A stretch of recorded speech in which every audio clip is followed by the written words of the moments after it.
小子，此计虽有些毒辣，但的确能降低我大前将士的伤亡。可老夫不明白，你说的那大饼是何意思？赵爷爷，这所谓的大饼也叫画大饼，其本质就是许以重诺，展望未来，令人为了这个目标而拼命，最后再跑路。比如许诺楚国百姓杀一名楚国将士，赏3两白银；杀楚国守将，赏黄金1000两，封将军。楚国百姓见了这张大饼，必定拼命，但事成以后，实不实现，全看心情。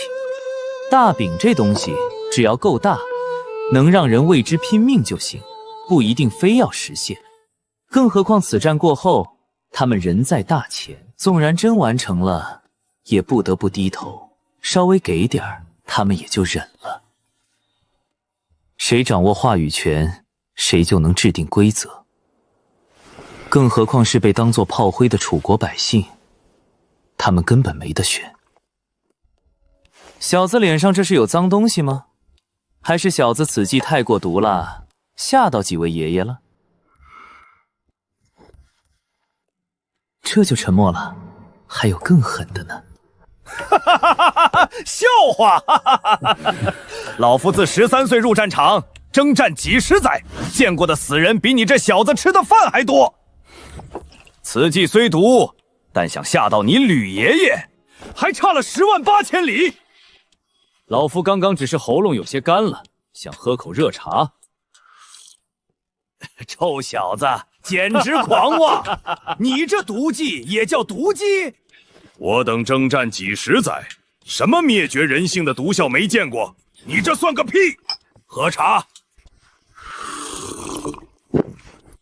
倒是小子狂妄了。这几位老将军还挺爱面子。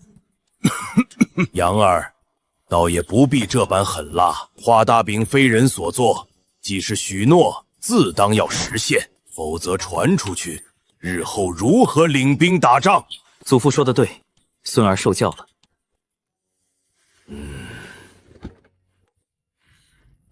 你这小子倒是有些行军打仗的天赋。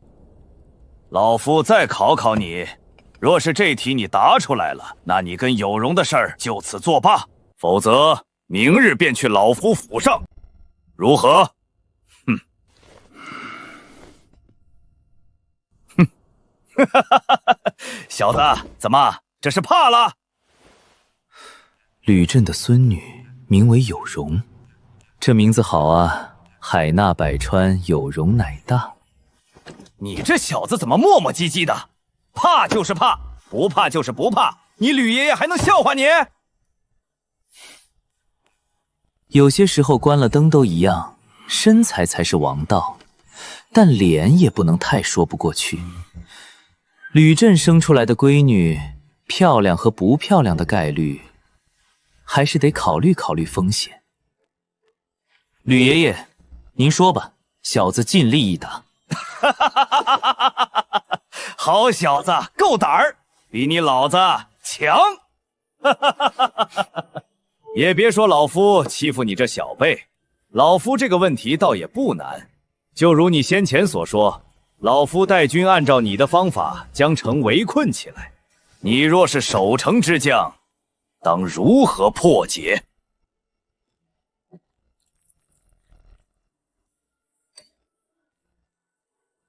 守城？吕爷爷，守城此题倒是不难，只是法子有些阴损，您确定要听吗？小子，你且说说，老夫看看你肚子里又憋了什么坏水。吕爷爷，你这话就让小子有些伤心了。小子一向纯良，人畜无害，所说的都是为国效力的好法子，肚子里又哪来半点坏水，都是为国尽力的妙计罢了。其实也没憋什么坏水，自古以来，除了必城死守，几乎别无办法，这是没办法的事情。纵然有一些手段，也终究是小道。改变不了大局。唯一的办法就是坚守不出。哈哈哈，臭小子，你也有无计可施的时候。但这算什么毒辣之计？只是这么多百姓全都聚集在城中，时间一长，城中无粮，老夫看你怎么解决。吕爷爷此话差矣，这也不是没有办法。如果将百姓驱赶进城，满城老幼怎么也得有数万人。你这臭小子，我问你粮草，你说城中老幼人数作甚？小子说了啊，满城老幼数万人。臣先前就说了，此法有点不人道，但这也算是没办法的办法。毕竟守城战最重要的就是粮食，一般围困必会断绝粮道，走投无路之下，要想不丢城，就只能这样干。真是难得，还有你小子觉得太不人道的时候。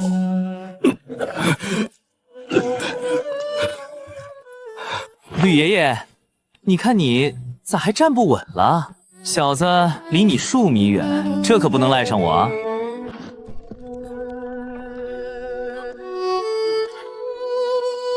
福伯，再给杨二拨500两银子。去赌坊也好，去胭脂阁找花魁也好，先离老夫几人远点儿。孙儿多谢祖父。其实孙儿对兵法还有颇多心得。不必了，下去吧。将长文带在身边，没事多熏陶熏陶。是，要是不搞点狠的，鬼晓得什么时候才能跑路。胭脂阁，勾郎听曲。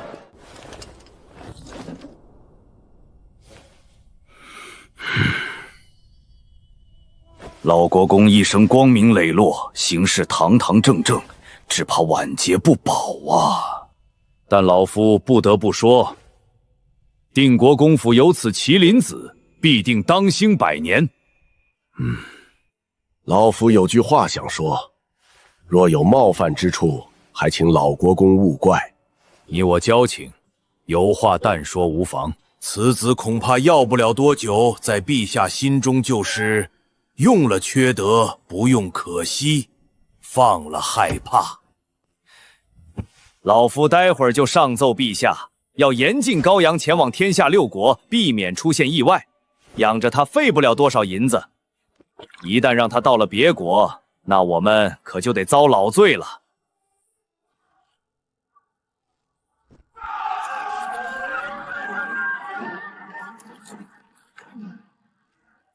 老夫多年前因执行军令，害怕暴露行踪，故下令屠了一村。直至今日，还夜夜难眠，深感不安。但今日听老国公之孙一言，心中豁然开朗。想来今夜能睡个好觉。我等手握兵权，今日之事，老夫得向陛下上奏。此事若传开，恐对老国公名声不好，可要遮掩遮掩。老夫大半截身子入了土，名利对老夫而言不过是过眼云烟，何足挂齿，一字一句写入奏折便是。杨儿虽毒，但终究是对敌国、对大钱的毒瘤毒辣。如今这大钱毒辣一点，倒也不是坏事。荣亲王今日早朝发难，13位御史跟随，近1/3的官员附和，虽被陛下化解，但由此可见荣亲王的地位。朝政不稳，大钱何以富强？老夫看着荣亲王，多半是想对定国公府下手立威。老国公多加小心。几日之前，老夫的确有些担心，但现在老夫丝毫不担心。这场朝堂争斗，胜负还尚未可分。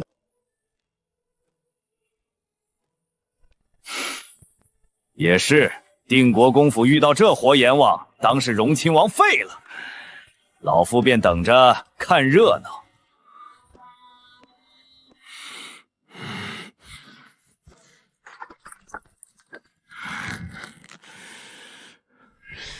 倒是本王小瞧了陛下，今日算吃了大亏，威信荡然无存。女帝虽雄才伟略，此等毒计不可能是女帝所想，必定是定国公之孙户部员外郎高阳所出。此子不简单呐。这小子藏得还挺深，倒是本王小瞧他了。你可有计能助本王灭了高天龙那老东西？王爷放心，臣自有妙计。不过还需多等几日，这几日王爷需嘱咐世子尽量不要出府，哪怕真要出府，也要多带点人手。定国公之孙高阳非同一般，这时候出府，臣怕那高阳对世子下手。这高阳敢对皇亲国戚下手？定国公府底蕴深厚，尤其定国公还尚在，整个长安皆知陛下的求贤诏乃世子坑了高阳一道，这报复也在所难免，还是谨慎一些。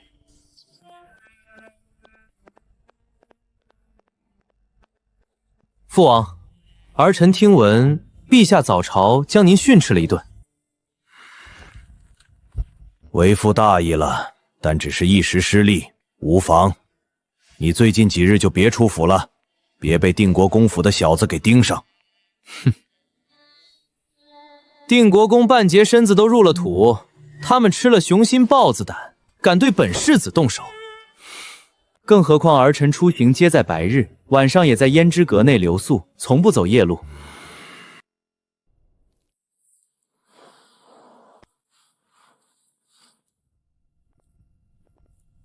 大公子，你怎么在这儿？老国公特地吩咐了，这些日子我们专门负责保护大公子的安全，听候公子调遣。这些人全是军中好手，想来是祖父特地拨给我，用来对付荣亲王府的，倒是贴心。陈胜呢？陈胜昨夜一夜未归，今早回来后便直奔大公子的房间。当时大公子还在熟睡，陈胜便再次出门了。抛开能力不谈，陈胜这个名字也值得我上心。万一有朝一日女帝不当人，或是要赶尽杀绝，身边有陈胜，终究更有安全感。要是能再集齐吴广、黄巢，倒也不至于只能跟在女帝身后偷看美腿。这事操作起来难度太大。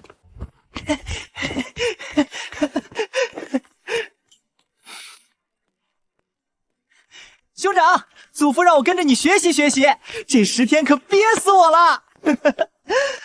啊！自打兄长前往临江城，我便被禁足，连房门都不能迈出半步。除了兄长回府时出去迎接，这10天我几乎全在房里躺着。哎，大哥，我等这是要去哪里玩耍呀？胭脂阁。胭脂阁？这可是好地方。大哥，咱们带了多少银子？胭脂阁内的消费可不低呀。这货似乎很熟悉，看这老道的样子，多半早就破了身，已经不干净了。多少银子能够唱完？若是过夜，一般的姑娘得几十两银子，好点的得上100两。至于胭脂阁的4大花魁，任何一个估摸着都得几千两银子。这么暴利！胭脂阁还真是销金库，这样看来，会所计划也该提上日程了。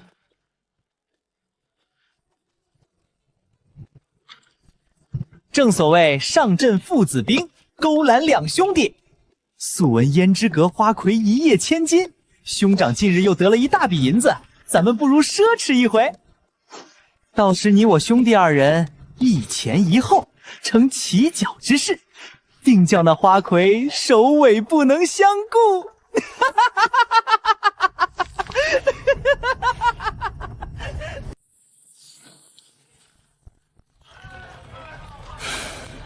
我这毒士的名声本就不好听，再加上这货，定国公府的名声只怕真要毁于一旦。荣亲王自持身份，权倾朝野，越来越不将朕放在眼里。高阳今日算是给朕出了一口恶气。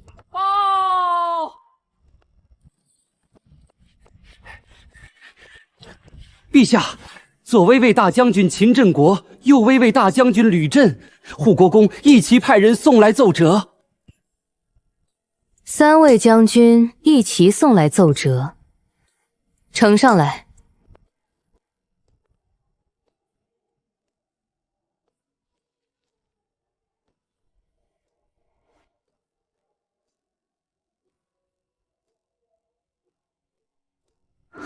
陛下，难道是发生了什么大事？并无大事，只是3位老将军一起举荐高阳从军，并且让朕不管什么时候都养着他，绝对不能让他进入其他6国的领土。这是为何？有些话，朕也不太好说，你自己看吧。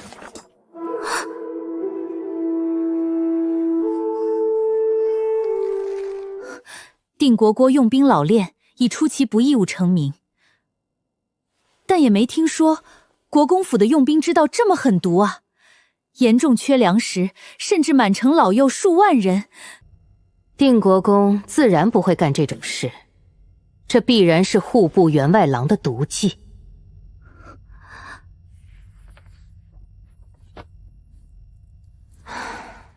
秦老将军这句话说得对，高阳的确是用了缺德，不用可惜，放了害怕。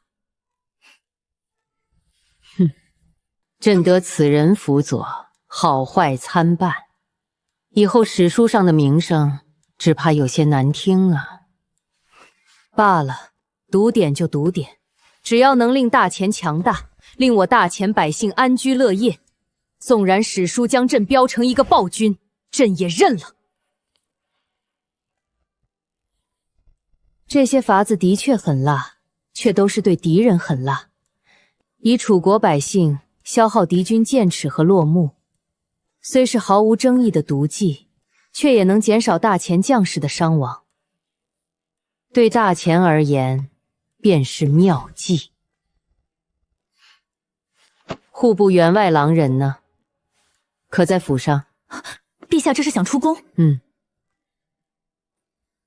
皇宫太闷了，朕想出去走走。更何况朕心中还有一些疑惑，他或许能给朕答案。老奴即刻去打听。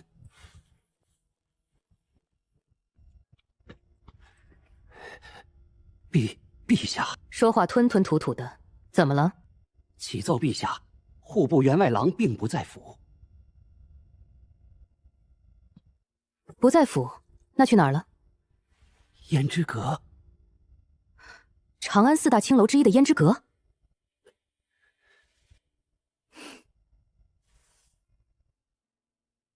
朕这辈子倒是没去过勾栏，也罢，今日有些兴致，便一起去看看。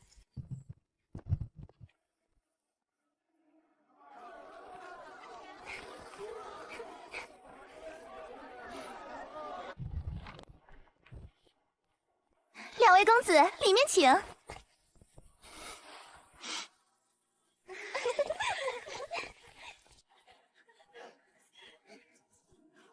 古代的勾栏，不亲自来感受感受，倒也说不过去。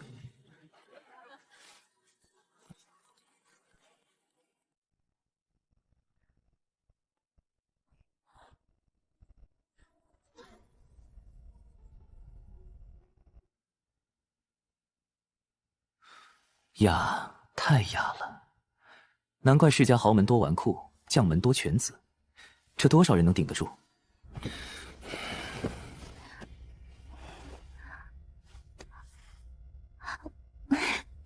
公子，咱先吃点东西吧。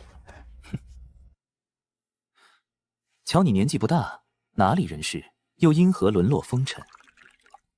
回公子，奴婢叫青儿，原本是青州人士，至于沦落风尘，自是无奈之举。奴婢的父亲生性爱赌，将家中输得一无所有，便将奴婢卖给了青楼。奴婢几经流转，才来到长安，谋一条生路。爱赌的爸，生病的妈，读书的弟弟，还有破碎的他，真是可怜。那倒也没见你停手。大哥，此言差矣。定国公府的银子也不容易，乃是祖父用命博来的，都是血汗钱，这岂能停手？否则如何对得起祖父？说的也是，若是没有长安这帮纸醉金迷的家伙们，他们又该怎么活？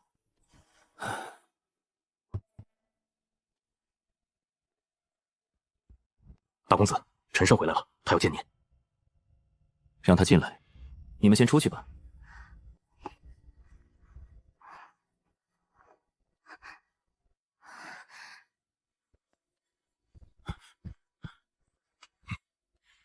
这么快就摸清武城的动向了？大公子，这个武城十分谨慎，属下昨日打听了一天，发现此人唯一的弱点就是很喜热闹。他最喜欢来这胭脂阁，近7日几乎每晚都在此过夜。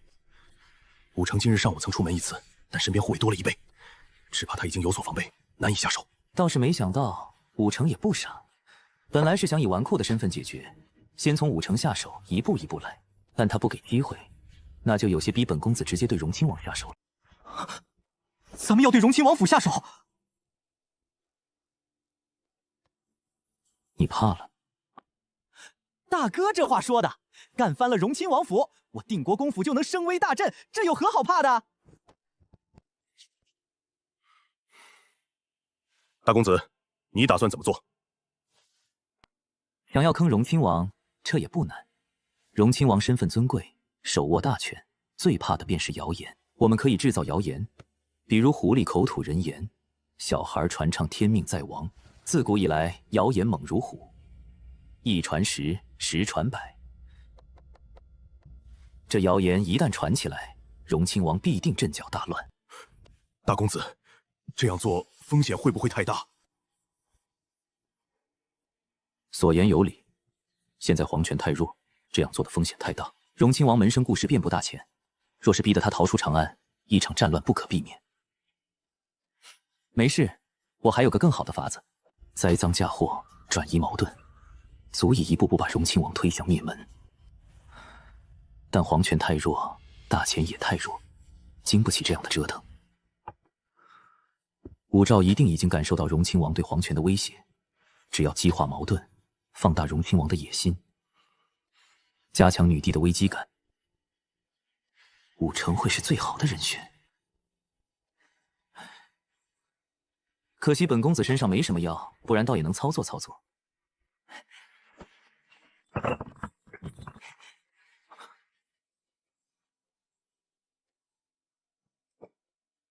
这是何物？药啊！难道是我理解错了？大哥不是要这些东西？此物名为幻情散，乃1等1的风月秘药，加入酒中只有少许杂质，若不仔细看，根本看不出来，药效却十分猛烈。这个更狠，名为大力喷射王，一旦饮下，立刻腹痛难忍，效果立竿见影。这是蒙汗药，以曼陀罗碾碎晒干制成，杀人越货的必备之选，效果也非常不错。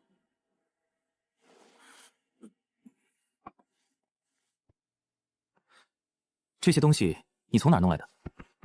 身为纨绔子弟，身边总该有些东西傍身。大哥，你需要哪种？哼，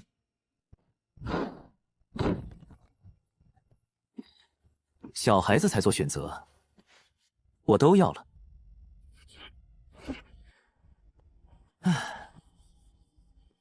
接着奏乐，接着舞。高公子，奴婢能否进来？进。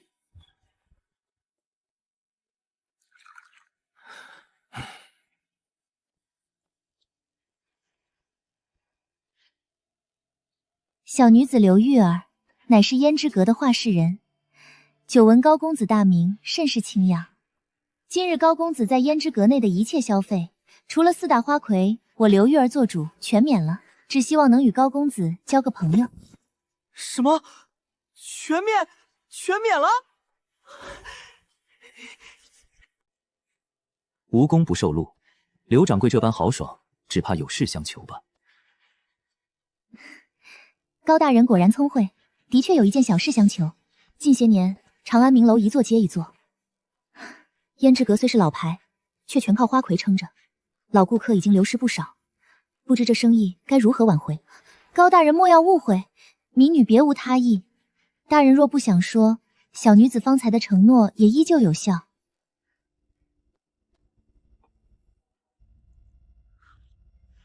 这倒也不难，对客人实行会员等级制，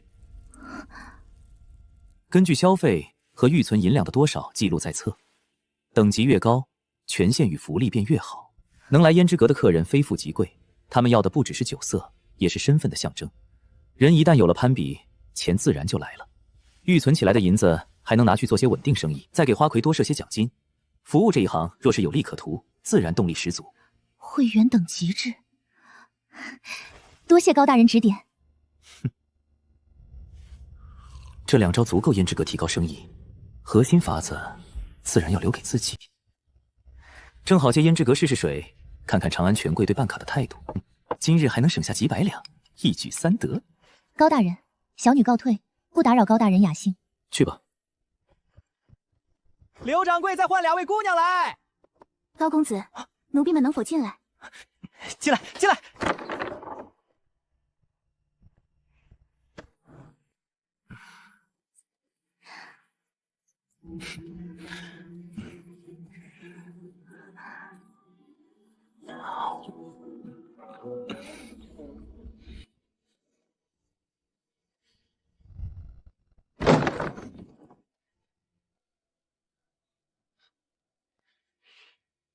员外郎倒是好兴致，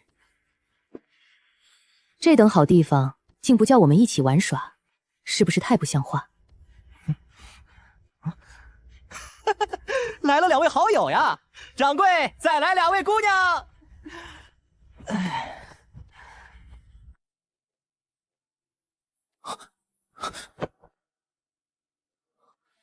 武曌怎么会出现在这里？这里不是青楼吗？他们怎么会来？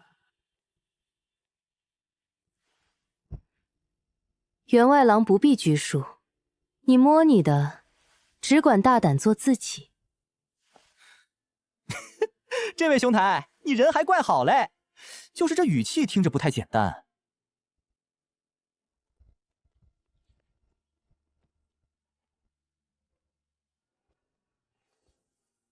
站住！兄长，你身边都2个了，须知贪多嚼不淡，纵然你受得了，腰子也受不了。不要这般小气。白日客人不多，若是公子需要，胭脂阁内还有不少姐妹。柳花魁听闻公子惩治奸商，对公子也颇为敬仰，想来他也愿意陪公子喝上一杯。柳花魁，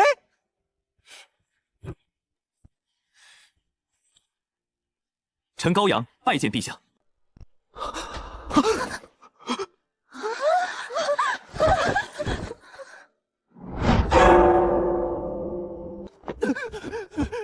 户部侍郎高峰第2子高长文见过陛下。朕微服出访，员外郎是非要把朕来青楼的消息传遍整个长安吗？纵然朕是女子，只怕隔日御史也要上奏弹劾。臣懂了，还请陛下放心。朕只说了2句话，你就懂了？那你说来听听。臣即刻派人灭口，连带着臣这个弟弟一个不留。如此便不会泄露陛下的行踪。兄长，陛下饶命！饶命！朕还没有那么残暴，都起来吧。高阳，朕自登基以来便下过圣旨，凡大前7品以上官员，皆要以身作则。不得在青楼喜乐。看来朕说的话并不好使啊！大前还有这规矩？陛下冤枉啊！臣来此乃是为了完善大前法制，这是谋士以身入局，是为了律法威严。高阳，以你6品官员的身份逛一逛青楼，倒也不是什么大问题。充其量罚银100两，但欺君可是大罪。你且说说，你来胭脂阁如何帮大钱完善律法，又如何谋士以身入局？若不给朕一个合理的解释，纵然朕想饶你，大钱律法也不会饶你。臣记得大钱律法并不鼓励青楼存在，更不鼓励大钱女子从事这一行，尤其涉及金钱和交易的行为，除了教坊司以外，更不受大钱律法保护。不错，青楼这等地方最容易让人沉迷女色，瓦解人的斗志，朝廷自然不支持。青楼内产生的买卖，除了教坊司之外，也不受大钱律法保护，这有何问题？陛下，这其中的问题可就太大了。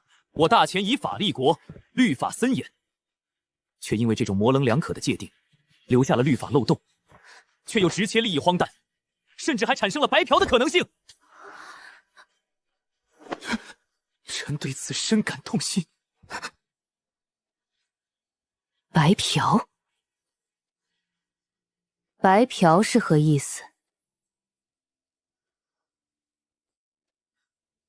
臣给陛下做个假设，陛下便能明白。就以臣和青儿姑娘为例，假设臣与青儿姑娘约定，就以500两1晚吧。高大人，50两就足够了，500两实在太高。本官说你值500两，你便值500两。别说500两，哪怕5000两1晚也没问题。反正本官没打算给钱，事后臣若拿出给死人烧的纸钱结账，敢问陛下，臣犯法吗？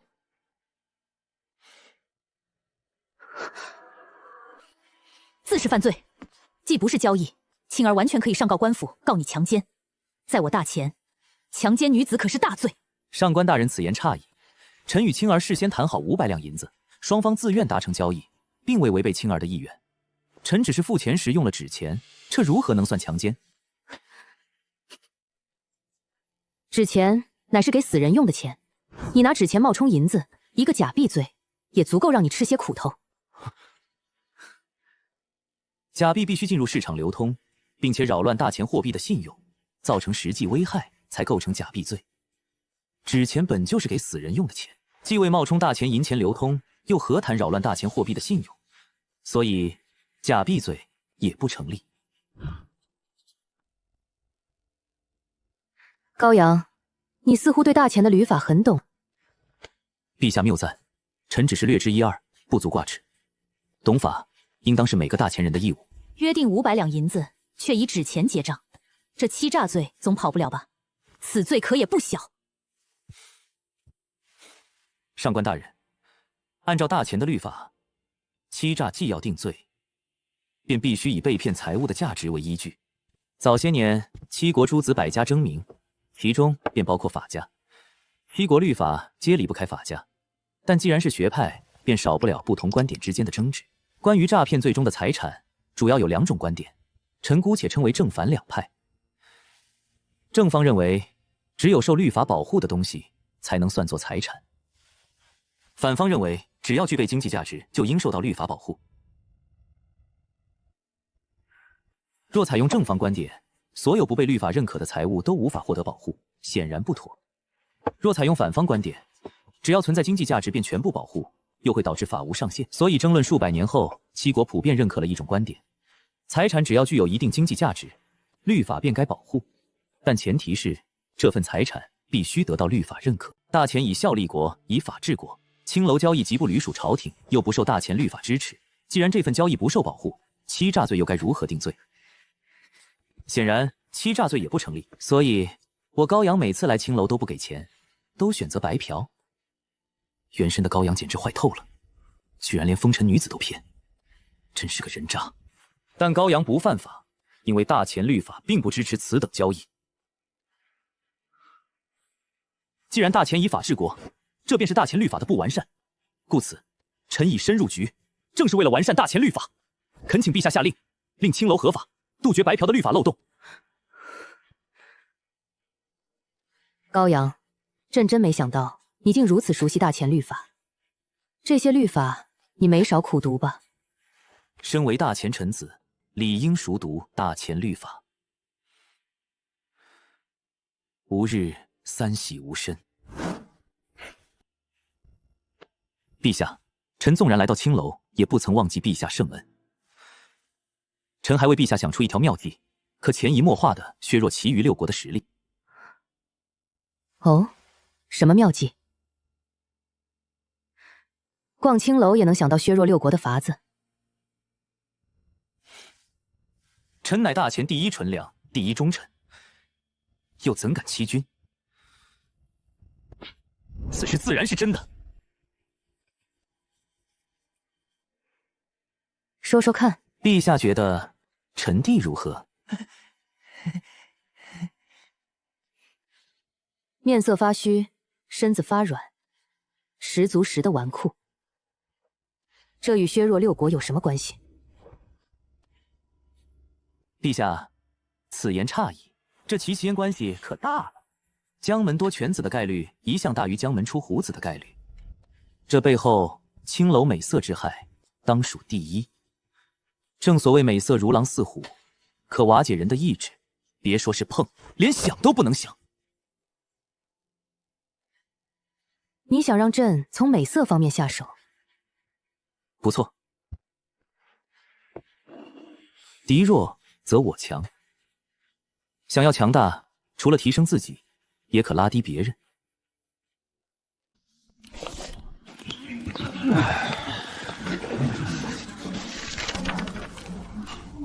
大考前一晚扰乱对手，他们整夜不眠，我的名次自然就能往上提。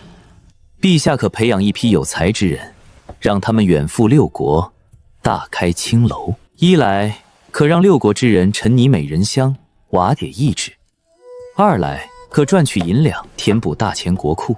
不过这一招见效太慢，臣还有更好的手段。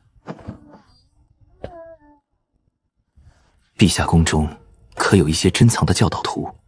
高大人，当着陛下的面注意言辞，小心治你一个大不敬之罪。无妨，宫中自然有。你继续说。陛下可请天下最好的画工，将教导图整理成册，在暗中送入6国。不过绘图技术受限，只怕效果一般。臣更推荐文字，文字若运用得当，也是一大利器。人的想象力是无穷的，陛下可从话本小说入手，狗血爱情与武侠先放在一边，以颜色为主，再将这一批话本暗中送入6国，毒害他们的年轻一代。欲火被勾起后，他们年纪轻轻便会流连青楼，纵欲之下，身体必然消瘦，寿命也会缩短。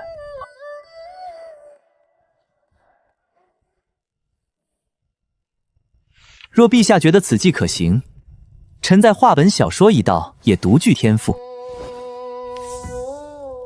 一部女夫子，一部少年的成绩并不理想，足以摧毁6国青少年。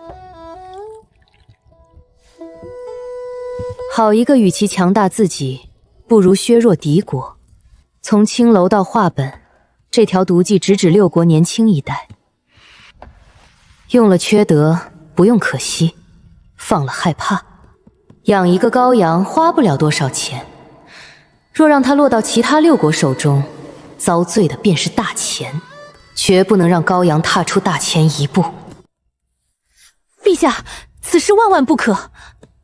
话本小说一直在7国之间流传，若内容真如高大人所说那般精彩，其他6国也会生出同样的想法，用它来祸害大前，伤古重利，也可能将这些话本重新传回大前。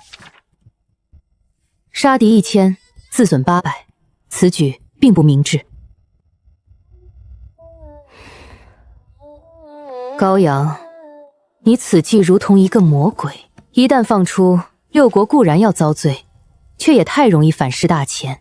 且容朕再想想。那臣改日将2巨作的第1章写出来，先给陛下看看。此事改日再说。朕来此找你是有别的要事。为陛下排忧解难，自是臣子的本分。但陛下这眼神，让臣有点害怕。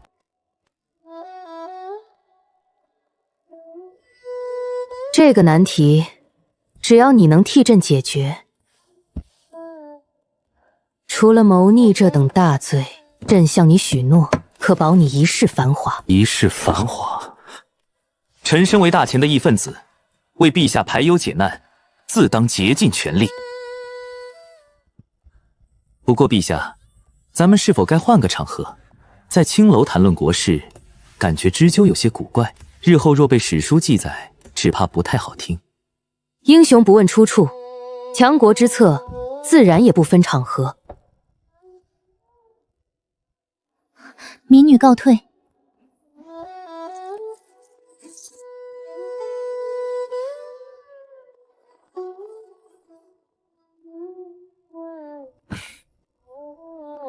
你既为高侍郎之子，便留下旁听吧。是。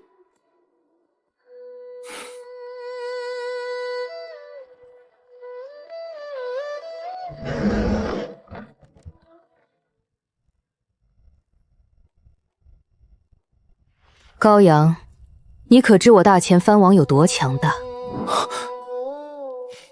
古有诸侯不过百里，将若之行易至。如今大前藩王连城数十，地方千里，缓则骄奢，易为淫乱，急则凭借其强，合纵以逆长安。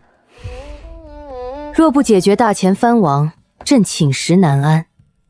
你心黑记狠，可有妙计？女帝要对大前藩王下手，这消息若传出去，整个大前都得震动。从他开口的第一句话起，这股杀意便藏不住了。这不是一时起意，他早就想对藩王下手。皇权需要藩王拱卫天下，又忌惮藩王势大，反过来威胁皇权。帝王不可能事事亲为，天下各地总要有人镇守。若不用藩王，就得让外人执掌一方，危险可能更甚。藩王权势过大，便要打压。高祖宁愿任用宗亲，至少是藩王即便反了，江山也还在武家手中。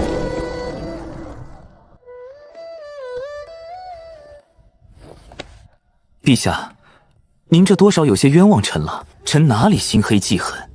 这话若传出去，史书该如何写臣？天下万民又该如何看臣？这是对臣的误解，非常严重的误解。臣必须为自己证明。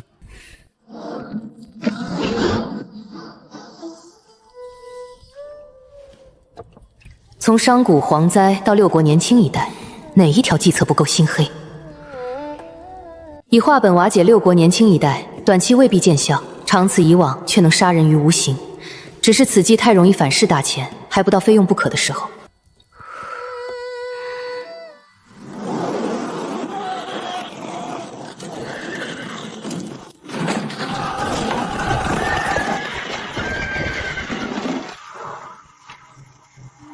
朕要马踏六国，荡平乱世；朕要天下一统，开创真正的盛世；朕要让世人知道，女子也能为皇称帝，也能成就千古霸业。无论忠臣、奸士、计谋是否毒辣，只要能助朕成就霸业，朕便敢用。而这第一步，便是削藩。朕用词不当，但意思差不多。对付这些藩王，你可有妙计？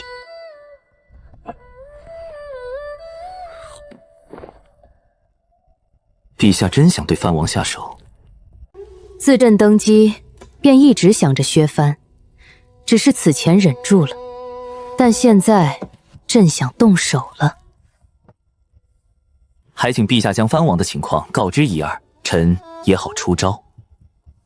大前藩王之强，还要从100年前说起。当年群雄割据，万里疆土间有近100小国，彼此征伐，人命如草芥。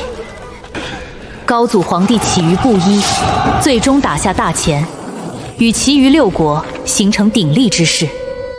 高祖起兵时缺乏世家支持，便曾许诺，若能称帝，开国功臣皆可列土封王，便等同于国中之国。这也是一众豪杰愿为高祖拼命的重要原因。天下太平以后，这些异姓王便开始严重威胁皇权。大前先祖联合自家宗戚，用此后数十年不断清扫异姓诸侯王。异姓王被清扫的所剩无几后，武氏藩王又成了新的隐患。到了陛下这一代，藩王在封地内掌握兵权、土地与税收，已是名副其实的土皇帝。他们的势力已经严重威胁皇权。高阳，削藩乃是大事，你可以回去好好考虑几日，不必急着给朕答复。陛下，臣有一计，此计或可兵不血刃，削弱藩王实力。高阳，你有何妙计？陛下，臣始终认为，天下熙熙，皆为利来；天下攘攘，皆为利往。不论治国还是经商，能利用人性弱点者，便能成就一番大业。削藩也在其中。臣此计便是利用人性弱点，在无形之中削弱大前藩王的权势，让他们再难对皇权产生威胁。臣心中有一阳谋。兵不血刃，杀人于无形，还是让对手避无可避的阳谋？此人以谋己为先，没有十足把握，绝不会把话说满。崔星河有状元之才，陛下也曾对他寄予厚望，可直到今日，他也未能给出削藩之法。高阳对勾栏听取的兴趣，明明远胜圣贤书。高阳此人或许不够端正，但他的计绝不能轻视。所谓阳谋，便是行光明正大之事，让敌人避无可避，最终达成自己的目的。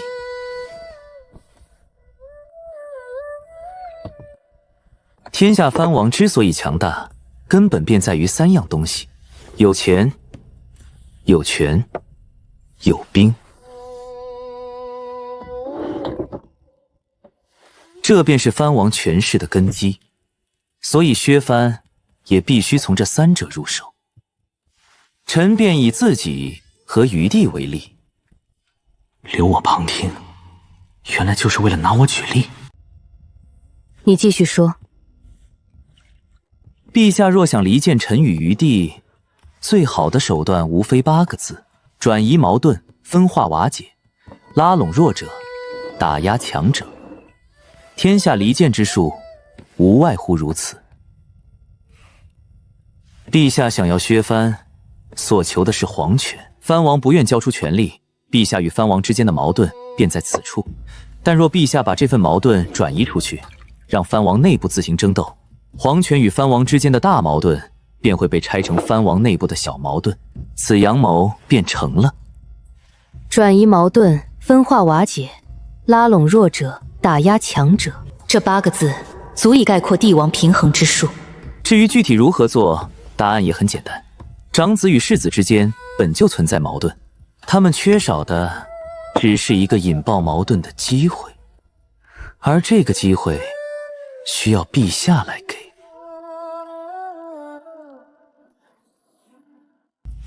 陛下，但臣必须先提醒您一件事：藩王一旦被大幅削弱，取代他们的会是什么？陛下可曾想过？天下各地必须驻兵防守，藩王一旦消失或是失去兵权，便必须有一套新的制度取而代之。这套制度同样有利有弊，陛下心中应该清楚。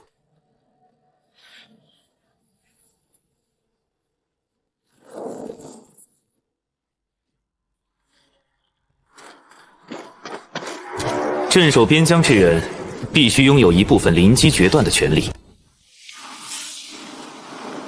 藩王林立确实会威胁皇权，却也能镇守地方，拱卫长安。陛下若决定对藩王动手，便必须先想清楚，由谁来接替藩王镇守各地，放出去的权力又该如何约束？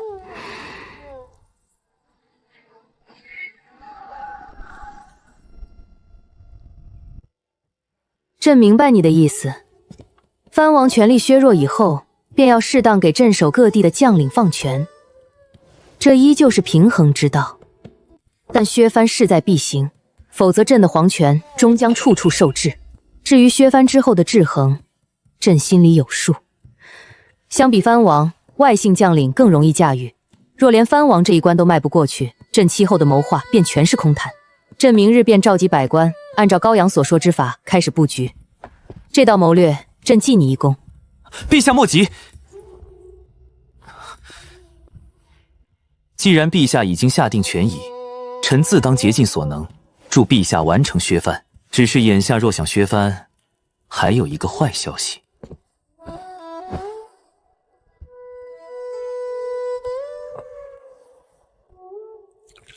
好消息是，此法可以兵不血刃，分化矛盾，制衡诸王。坏消息是，现在削藩，大钱会亡国，陛下也会死。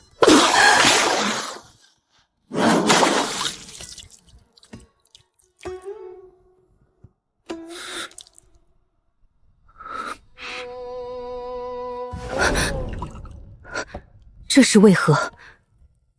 如此阳谋，怎会令大钱走向灭亡，令朕有性命之危？高阳，你是不是夸大了后果？陛下，此等大事，臣纵然有10000个胆子，也不敢拿来玩笑，这绝非危言耸听。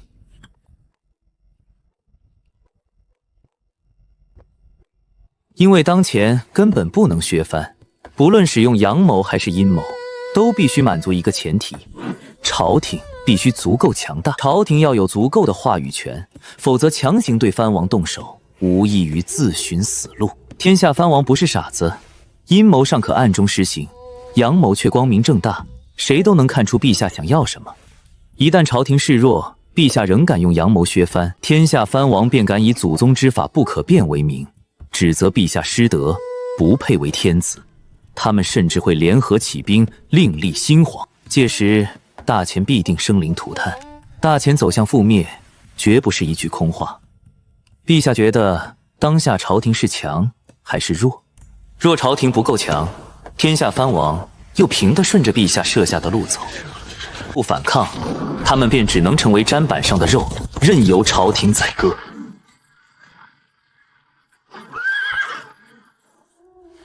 陛下若想掏藩王的心窝子，就要先装作对他们掏心窝子，太过着急，只会适得其反。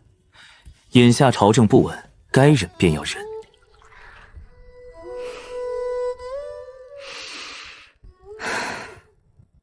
依高爱卿看，朕现在该怎么做？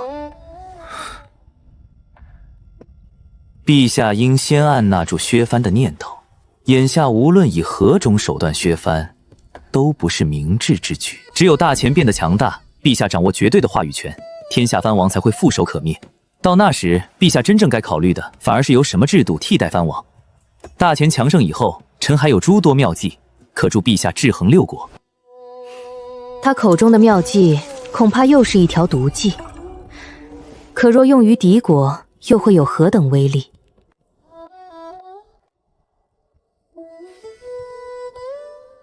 高阳，你觉得朝政不稳的原因在何处？荣亲王，陛下若想开创王图霸业，削弱大钱藩王，制衡其余6国，成就千古女帝之名，第一件事便要宰了荣亲王。荣亲王乃大钱3朝元老，位高权重，他更被誉为大钱第一勇士，一生诛杀无数反贼，他赫赫战功。你竟让朕杀荣亲王，其心可诛！今日臣在府中偶然听闻早朝之事，陛下采用非常手段赈灾，荣亲王与13名御史公开反对，他们甚至扬言要一头撞死在金轮殿上。丞相等一众朝臣也随之坚决反对。御史反对朝政本属正常，但绝不该是荣亲王携13名御史一同弹劾陛下。荣亲王身为大钱亲王，在朝堂与军中撅大权在握，如今又与御史台勾连，当众与陛下争锋，这本就是取死之道。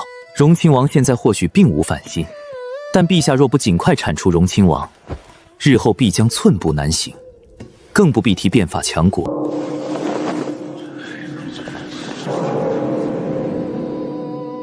朕何尝不知，但荣亲王权倾朝野，不仅自身武艺高强，身边更有众多护卫，想要杀他，谈何容易？此事绝非一蹴而成，必须小心谨慎，一旦失败，后果不堪设想。且容朕再想想。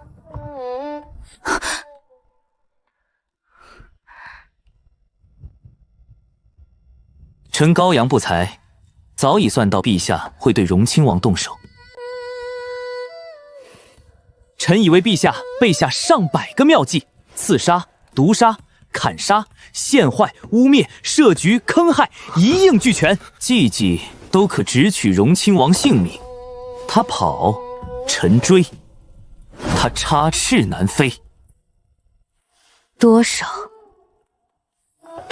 臣才疏学浅，不算多，也就100来个妙计。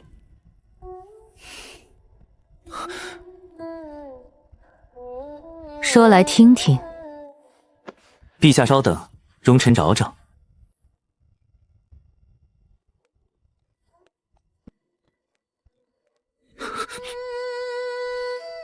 陛下真是慧眼识珠，此乃奇银合欢散，是上好的烈性春药。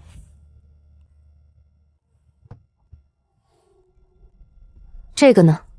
此物名为大力喷射王，服用以后腹中剧痛，立刻化身喷射战士。若与奇银合欢脏搭配，堪称绝配。臣与荣亲王之子武成有些过节，先前本想把这2种药下入武成酒中，看他出丑。不过陛下既准备对荣亲王动手，臣倒不必再费这番麻烦了。你随身带着这些东西？陛下此言差矣，这些都是余弟行走江湖的傍身之物，只是他年纪太小，把握不住，臣便替他接管了。若论暗杀，自然是下毒最快。此乃鹤顶红，余弟说他见血封喉，但耳听为虚，眼见为实。臣向来严谨，必须亲自验证药效。定国公府养着几条大黄狗，正所谓养狗千日，用狗一时，正好先拿来试验。不过狗与人的体型必就不同，为减小误差，严防意外，陛下若能给臣几个死囚，那便更好。最好是一些穷凶极恶、犯过天理难容之罪的死囚，否则臣容易下不去手，良心有愧。你还能良心有愧？真令朕意外。毒杀太不体面，也难以给天下人一个交代。朕想将荣亲王活捉，先为他定罪，再决定杀与不杀。最好把流血与清洗控制在最小范围。这该如何做？臣明白，这般处置传出去也更好听。这也不难，陛下可设一场鸿门宴，明面上陛下宴请荣亲王入宫，与他共商治国之策。暗地里，宫殿内外埋伏上百刀斧手，只等陛下摔杯为号，刀斧手便一同冲入，将荣亲王生擒，亦可当场将他砍成肉酱。为防万一，还需再加几重保险。荣亲王号称大前第一猛将，倘若他真有100人斩的实力，只靠刀斧手未必稳妥。臣今日回府，便试验蒙汗药奇银合欢散与大力喷射王的药效。设宴之时，最好先诱骗荣亲王饮下。依大前祖制，荣亲王入宫不得携带护卫，更不得持械觐见陛下。药物、道斧手与祖制3重压制，必能确保万无一失。只要生擒荣亲王，事后定罪便是文官之长抢，罗织几10条大罪，轻而易举。朕手握兵权，捉拿荣亲王并非最难，真正棘手的是如何清除荣亲王手下党羽，又如何给他定罪。若荣亲王一生并无大罪，罪不至死，又该如何？这些药瓶暂且还你，先收起来。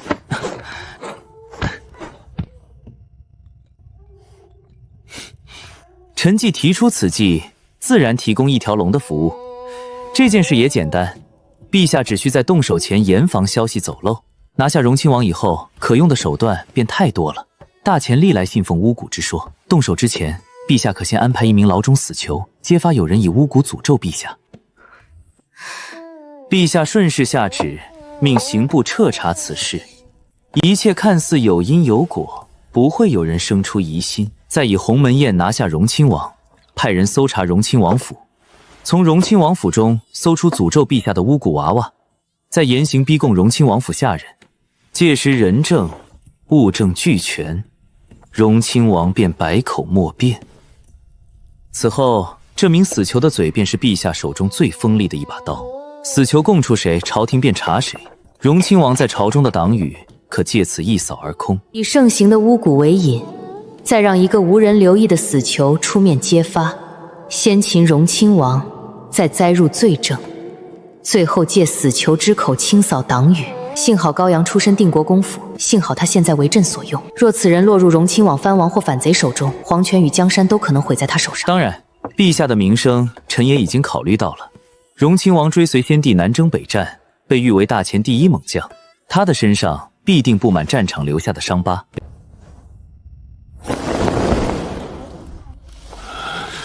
若在朝堂审讯时，荣亲王主动展示满身伤痕，以此反击陛下，天下人便可能认为陛下绝情寡义，狡兔死，走狗烹。正所谓恶人先告状，陛下可先走荣亲王的路，让荣亲王无路可走。朝堂审讯之时，不等荣亲王自行展示伤疤，陛下便先命人掀开他的衣服。陛下要当着百官的面质问他，荣亲王这一身伤疤本是何等荣耀，为何今日却成了谋上反贼？质问到动容之处，陛下还可当着文武百官的面掉下几颗不值钱的眼泪。之后，陛下再满脸痛心地宣布，念在荣亲王往日功勋，免其死罪，但死罪可免，活罪难逃。先将荣亲王关入刑部天牢，如此一来，便能堵住天下悠悠之口。你所说的计策并无破绽，但荣亲王若是不死，只怕斩草不除根，春风吹又生。陛下，您这话可就误解臣了。误解？简直是天大的误解！臣让陛下免去荣亲王死罪，是为了让天下人挑不出陛下的过错。再者，陛下可还记得朝堂考核时问臣灭门之祸？假如你灭了仇家满门，却发现还有一个孩子活着，该如何处置？守株待兔。你是说守株待兔？准确来说是钓鱼执法。荣亲王被打入天牢以后，其麾下护卫必定会设法营救，陛下只需提前在天牢中设伏，等他们自投罗网，再将其一网打尽。至于荣亲王本人，他在天牢中郁郁寡欢，深感有负先帝信任，也辜负了陛下的宽容，最后留下一纸遗书，自尽而亡，这也很合理。幸好是亲兄弟，若与兄长为敌，只怕坟头的草都已经1尺高了。朕知晓了，容朕仔细想想。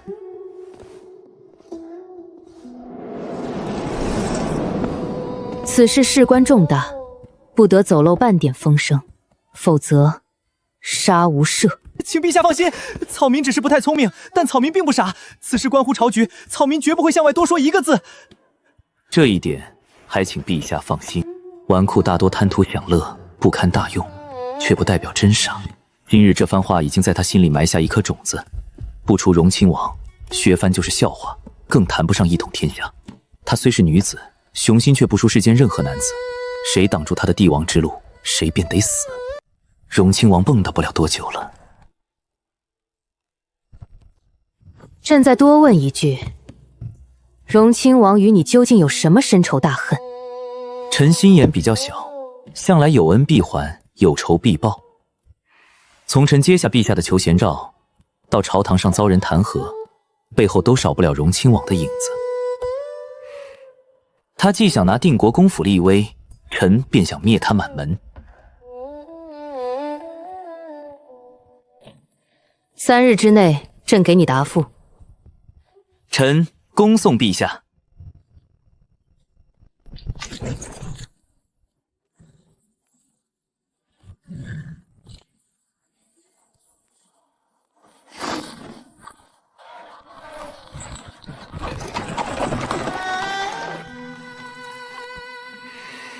陛下，替朕找一个有家室的死囚。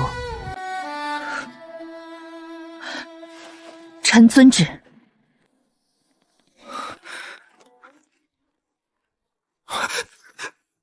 兄长，我错了，你愚蠢的弟弟真的错了。二公子连高侍郎都敢捉弄，定国公府里也只怕老国公一人。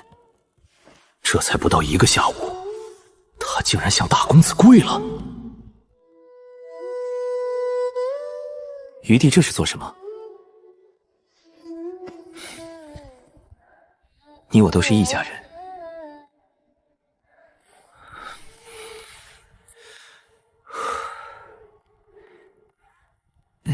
兄长，那咱们接着奏乐，接着舞。回府吧，还有些事要做。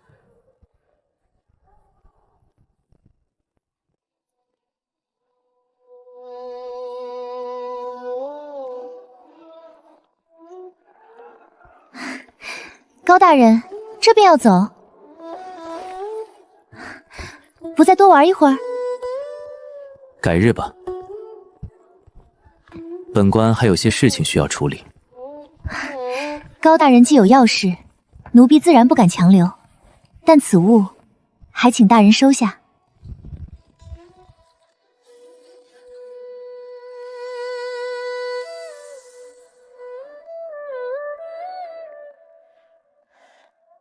胭脂阁按照高大人先前所说的方法，临时赶制了这块会员牌。从今日起，高大人便是胭脂阁的贵客，也是胭脂阁第1位至尊级会员。高大人持此牌，可优先入场，使用专属雅间，优质酒水与美食全部免费。每日可有1位姑娘作陪，每月还可与1位花魁共度良宵。不过此牌仅限高大人本人使用。这么短的时间，他不仅明白了会员制度，还赶制出第1块会员牌，倒是个经商的人才。每日1个姑娘，每月还能与1位花魁共度良宵。刘姑娘，本公子的会员牌呢？二公子，您得充钱。那至尊会员牌要多少银子？在胭脂阁充值20万两，或消费满20万两银子，便可获得至尊会员。什么？20万两银子？你们这是抢钱呢！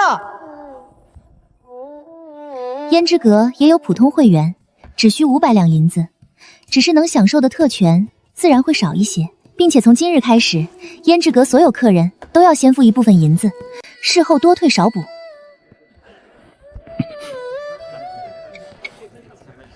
既然如此，本官便不客气了，替本官转告阁主，这份情本官心领了。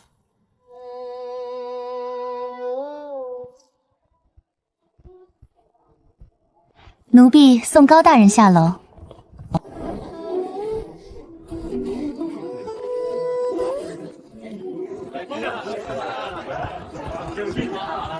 先勾起欲望，再刺激客人消费，这手段倒也不错。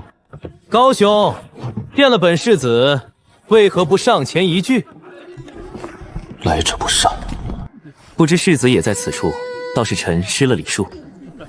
但臣还有急事，世子若无别的事情，臣便先行告辞。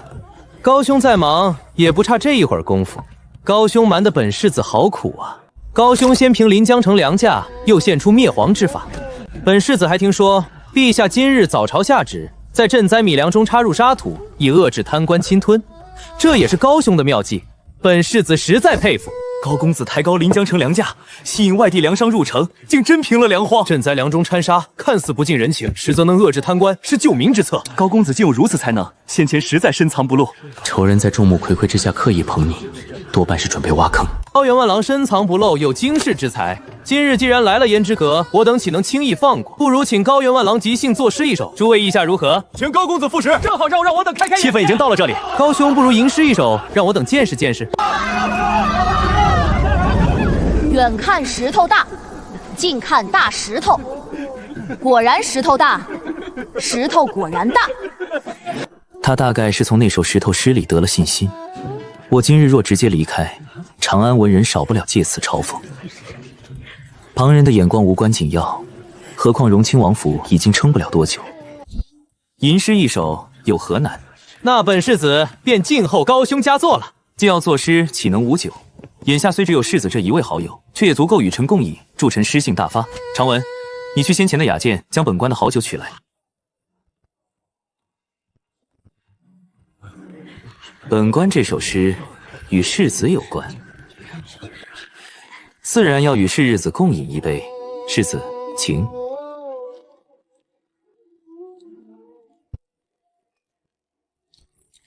高兄真乃奇人，连作诗的方式也与长安才子不同。不过这酒还是罢了吧。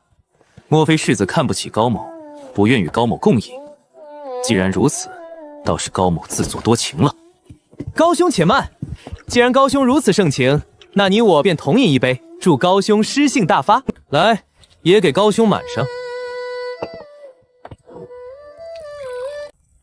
吴成亲眼看着2杯酒从同一个酒壶倒出，果然没那么容易上当。世子，请。且慢，为了你我之间的情谊，这2杯酒还应当换一换。兄长真没让酒里下药，还是兄长准备以身入局，与武成极限1换1？高兄果然海量，本世子自当同饮，祝高兄诗兴大发。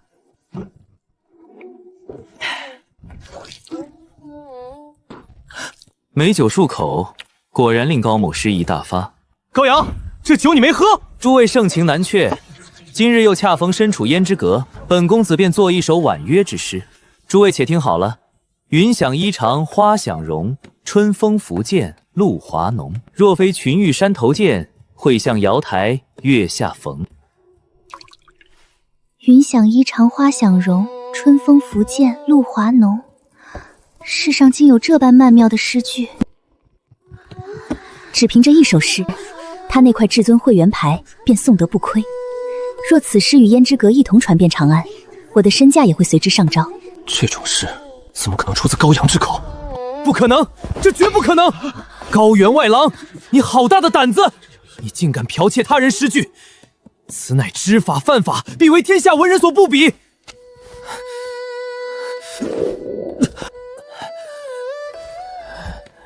世子正在问话，高大人难道没有听见？世子没有发话，谁也不准走。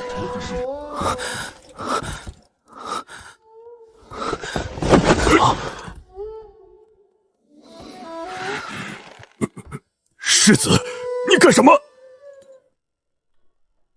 我看到了什么？世子的口味竟如此之重，我的眼睛！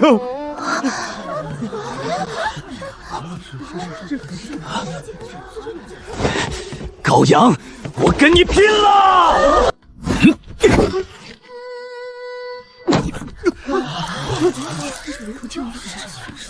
敢对世子出手，当死！结阵，敢对大公子出手者，杀无赦！定国公府可不止一位公子，二公子的命难道就不算命？走！世子，我说走，先送我回府，日后再说。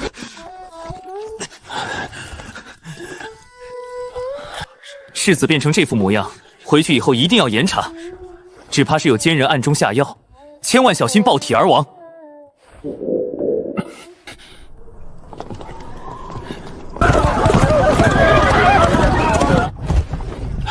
世子再忍耐片刻，等回到王府，自有女子替世子解毒。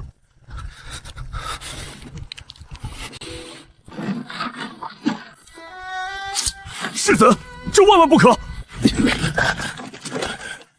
吴护卫，你为荣亲王府效力数十年，你也不想看着本世子爆体而亡吧？阁主，至尊级会员牌已经按照您的吩咐交给高大人了，楼下的骚动也已经平息。云想衣裳花想容，春风拂槛露华浓。若非群玉山头见，会向瑶台月下逢。真没想到这首诗竟会出自高阳之口。阁主，高大人今日的手段太过直接，武成毕竟是荣亲王之子，并非寻常玩路。高大人当着满堂宾客的面让武成出丑，还亲自踢伤了他，此事恐怕无法善了，甚至可能波及胭脂阁。手段直接，你未免太小看高大人了。阁主此话怎讲？一个擅长玩弄人心之人，既能提出会员白嫖，又能想到以画本与春宫图削弱六国年轻一代。他既然出手，自然是谋定而后动。这几日恐怕还有好戏。荣亲王之子多半只能吃下这个哑巴亏。高公子下次回来胭脂阁，由我亲自作陪。此人若能拉拢，甚至为我所用，我教李央大幸。兄长，你方才那一招实在太绝了，余弟差点以为你真要以身入局，与武成极限1换1。这还是余弟第一次成功给人下药。那可是荣亲王之子，你不害怕？荣亲王府不好惹，我定国公府也不差。同为长安纨绔，是武成自己技不如人。这种事情若传出去，他只会被人耻笑。再说，兄长今日出手看似直接，连余弟都觉得不妥，这便证明兄长必定还藏着后手。那余弟还有什么好担心的？分析的倒是头头是道，可惜你想错了，此事哪有什么后手？再说，要是你下的，与我有何关系？荣亲王若是发难，天塌下来，自有令弟先顶着。兄长，你可不能这样啊！此事若让父亲知道，我就算不被活活打死，至少也得落个残废。行了，只是逗逗你，瞧瞧你这点胆子。放心，这件事牵扯不到你。赵大，找一家布坊，今日在胭脂阁一文未花，正好买些上好绸缎带回府。是。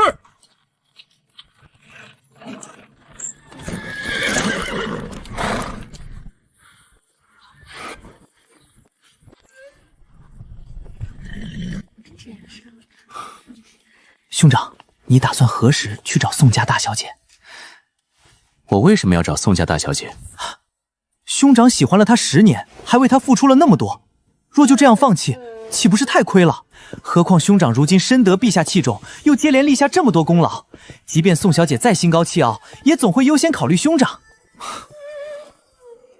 优先考虑？我凭什么要让她优先考虑？正如你所说，我如今得陛下器重，又是当朝第一国公府的大公子，我凭什么非要吊死在他这一棵树上？方才那首《清平调》念完，胭脂阁里那些姑娘的眼神，你看到了吗？看得清清楚楚，她们个个眼里都是对兄长的崇拜，恨不得当场把兄长吃了。毫不夸张地说，兄长即便不钻律法的空子，只凭云想衣裳花想容，春风拂槛露华浓这2句诗，也能四处白嫖。纵然不靠才华，凭这块牌子，白嫖也不是问题。那我为何还要去找宋青青？公子，兄长说的确实有道理，可我还是觉得兄长付出了这么多，一旦放弃，未免太亏。长文，你年纪还小，爱情的水太深，你把握不住。单凭你方才这番话，你就已经有了舔狗之姿。舔狗是何物？府里那条大黄狗，每次见你回府会如何？自然是立刻扑上来舔我的手，欢喜的不得了。你若心情好，会如何待它？揉揉他的头，与他亲近一番，有时再丢1-2块骨头，逗他玩玩。若你心情不好，他仍旧热情地冲上来舔你呢？估摸着会给他一脚。难道这就是舔狗？还不止如此，那条狗若被你的态度伤了，不肯再亲近你，你只需丢给它1-2块骨头，它很快又会主动凑上来。如此周而复始，一切全看主人的心情。听完这些，知道何为舔狗以后，你有什么想法？兄长，我忽然觉得当舔狗似乎也挺有意思。兄长，我又想到一个问题，若舔1人为狗，那我同时舔10人、100人，我还算舔狗吗？掌柜的，这位公子，在下是锦缎楼掌柜，姓齐，不知公子想要什么样的布匹？我听闻赵国盛产一种名为赵缟的布料，掌柜可否取来让我看看？公子算是来对地方了。如今整个长安，估摸着只有锦缎楼还有赵缟存货。赵缟又细又白，摸过便知是上等好布，也只有赵国的纺织技艺才能织出如此细腻的布料。只是现有的诏稿都在库房，还请公子稍后片刻。有劳掌柜。兄长，这里有这么多布匹，你为何偏偏看中赵稿？赵稿虽质地细腻，穿着舒服，但要从赵国一路运到长安，价格极高，论性价比，实在不怎么样。今日你倒让为兄刮目相看，你竟然还懂性价比？兄长，这叫什么话？余弟只是不太聪明，又不是真蠢。赵国虽与大钱接壤，但两度相隔数千里。商贾将诏告运到长安，沿途所需的人力车马，还有防备土匪的护卫，全是银子，成本高了，售价自然也高。这话说得不错，路途遥远，运送艰难，的确是赵小贵重的主要原因。难道兄长觉得诏稿有利可图，准备横插一手？算是吧，不过具体如何，还要等看过诏告才能确定。为何兄长只是笑了一下，我却觉得会死很多人？错觉，一定是错觉。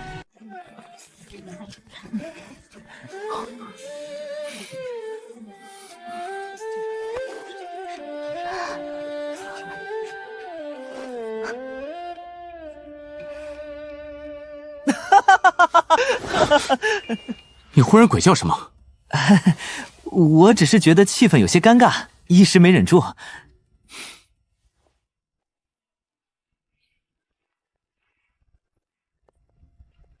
二位公子，看来还真是有缘，没想到会在锦缎楼遇见你们。你们也来买衣料？的确很巧，以往逛完胭脂阁，我们都会直接回府休养几日。今日第一次来锦缎楼，居然便遇见了你们。胭脂阁？你们去青楼了？你们这是什么眼神？身为纨绔，平日不逛青楼，还能去做什么？难道要奔赴前线，马革裹尸吗？我们不但去了胭脂阁，兄长以后还能在那里白嫖。胭脂阁送给兄长一块至尊会员牌，那块牌子价值20万两银子，整个胭脂阁只有兄长一人拥有。兄长以后可优先入场，使用专属雅间，酒水美食全部免费，每日有一位姑娘作陪，每月还能与一位花魁共度良宵。云想衣裳花想容，春风拂槛露华浓。若非群玉山头见，会向瑶台月下逢。高阳，这首诗真是你在胭脂阁即兴写出的？不是，我抄的。高公子，你别介意，青青没有怀疑你的意思。高公子，这首云想衣裳花想容是写给青青的吧？高阳，我能理解你的心情，你恨我也是应该的。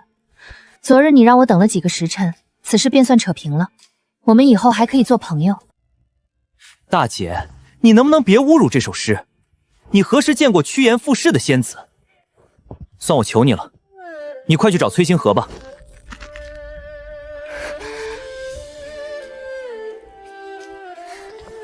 高阳，什么叫侮辱？什么叫趋炎附势？什么要叫让我去找崔星河？你今日必须把话说清楚。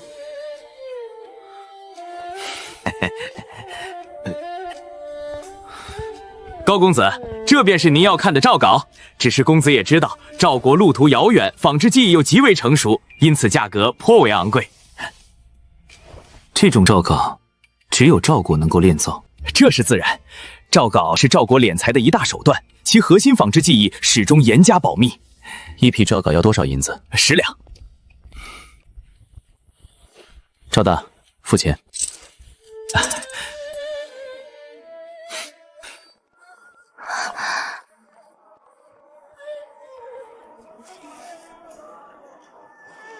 高阳竟然就这样走了，在高阳眼里，怀里的诏稿都比我重要。青青，爱之深，恨之切，那首诗定是高阳为你所作，只是伤得太深，才会满心愿意。方才那些话，你别放在心上。真的吗？云想衣裳花想容，真是为我所作。若真是如此，他为何还要那般侮辱我？自然是真的。哼，等高阳以后回来求我，我也要让高阳尝尝今日的滋味。不，要让高阳承受10倍、100倍。兄长，你方才无视宋青青的模样，实在太帅了。不过宋青青也真奇怪，分明是他亲自上门退婚，如今却又摆出一副很在意兄长的模样。在意，那不过是失去舔狗后的不平衡。若定国公府已被荣亲王打压下去，我遭陛下责罚，甚至被打入天牢，他只会庆幸自己退婚及时。分开以后，没多少人真心盼着另一方过得更好。你过得越差，他越会觉得当初的选择正确。你若变得优秀，他心里反而会失衡，甚至后悔。兄长，我头疼。莫不是受了风寒？今日天气炎热，应当不至于。不是风寒，听完兄长这番话，我觉得脑子里快要长出脑子了。罢了，女人只会影响我拔刀的速度，唯有青楼才是永恒。兄长，要不你先回府，余弟好不容易出来一次，还有一件要事要办。何事？读书，读浩然正气之书。读书？你莫不是想半路下车，打着求学的幌子再去青楼白嫖？兄长这是什么话？看来兄长一直对余弟有所误解。余弟读的是春秋，怎会去那等藏污纳垢、污秽不净之地？今日听完兄长教诲，余弟从未如此渴望知识。行了，去吧，但不许碰酒，也管好你的嘴。赵大，安排几名护卫暗中跟着。这小子多半正朝青楼飞奔。大公子，白嫖在大前不是不犯法吗？二公子既能钻律法的空子，难道不能全身而退？白嫖在大前的确不犯法，可我从没说过白嫖不会挨揍。青楼养着那么多打手，总不会只为防备姑娘逃跑。让常文吃些苦头，见识一下人世险恶，也不是什么坏事。他人生的第一项课，便由我这个兄长来上。去。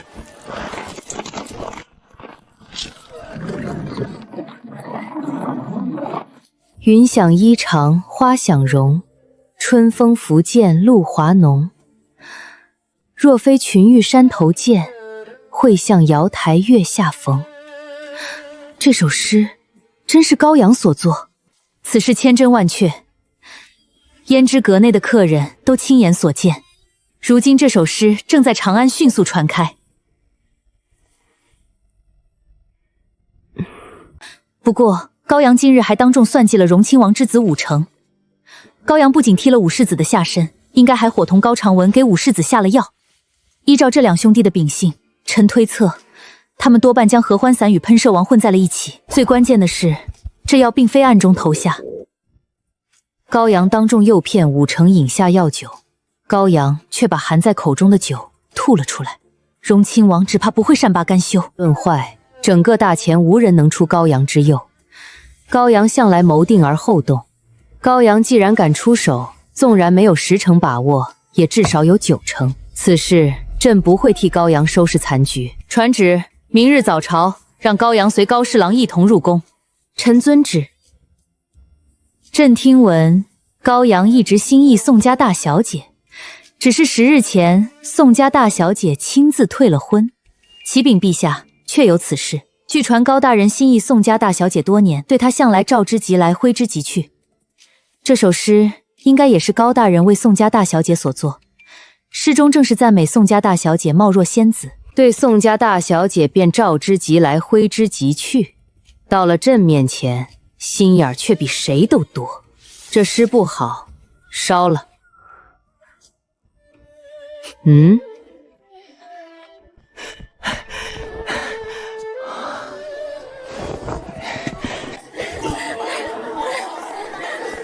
这位公子瞧着面生，想必是初来春江楼。公子可有中意的姑娘？古法有云，为将者领兵，当多多益善。本公子逛勾栏也是同样的道理。先来5个。公子，不，来10个。本公子不缺钱。姑娘们，还不快来伺候这位豪客？公子如此豪气，今日奴家保准让公子扶墙而出。呜呼，起飞！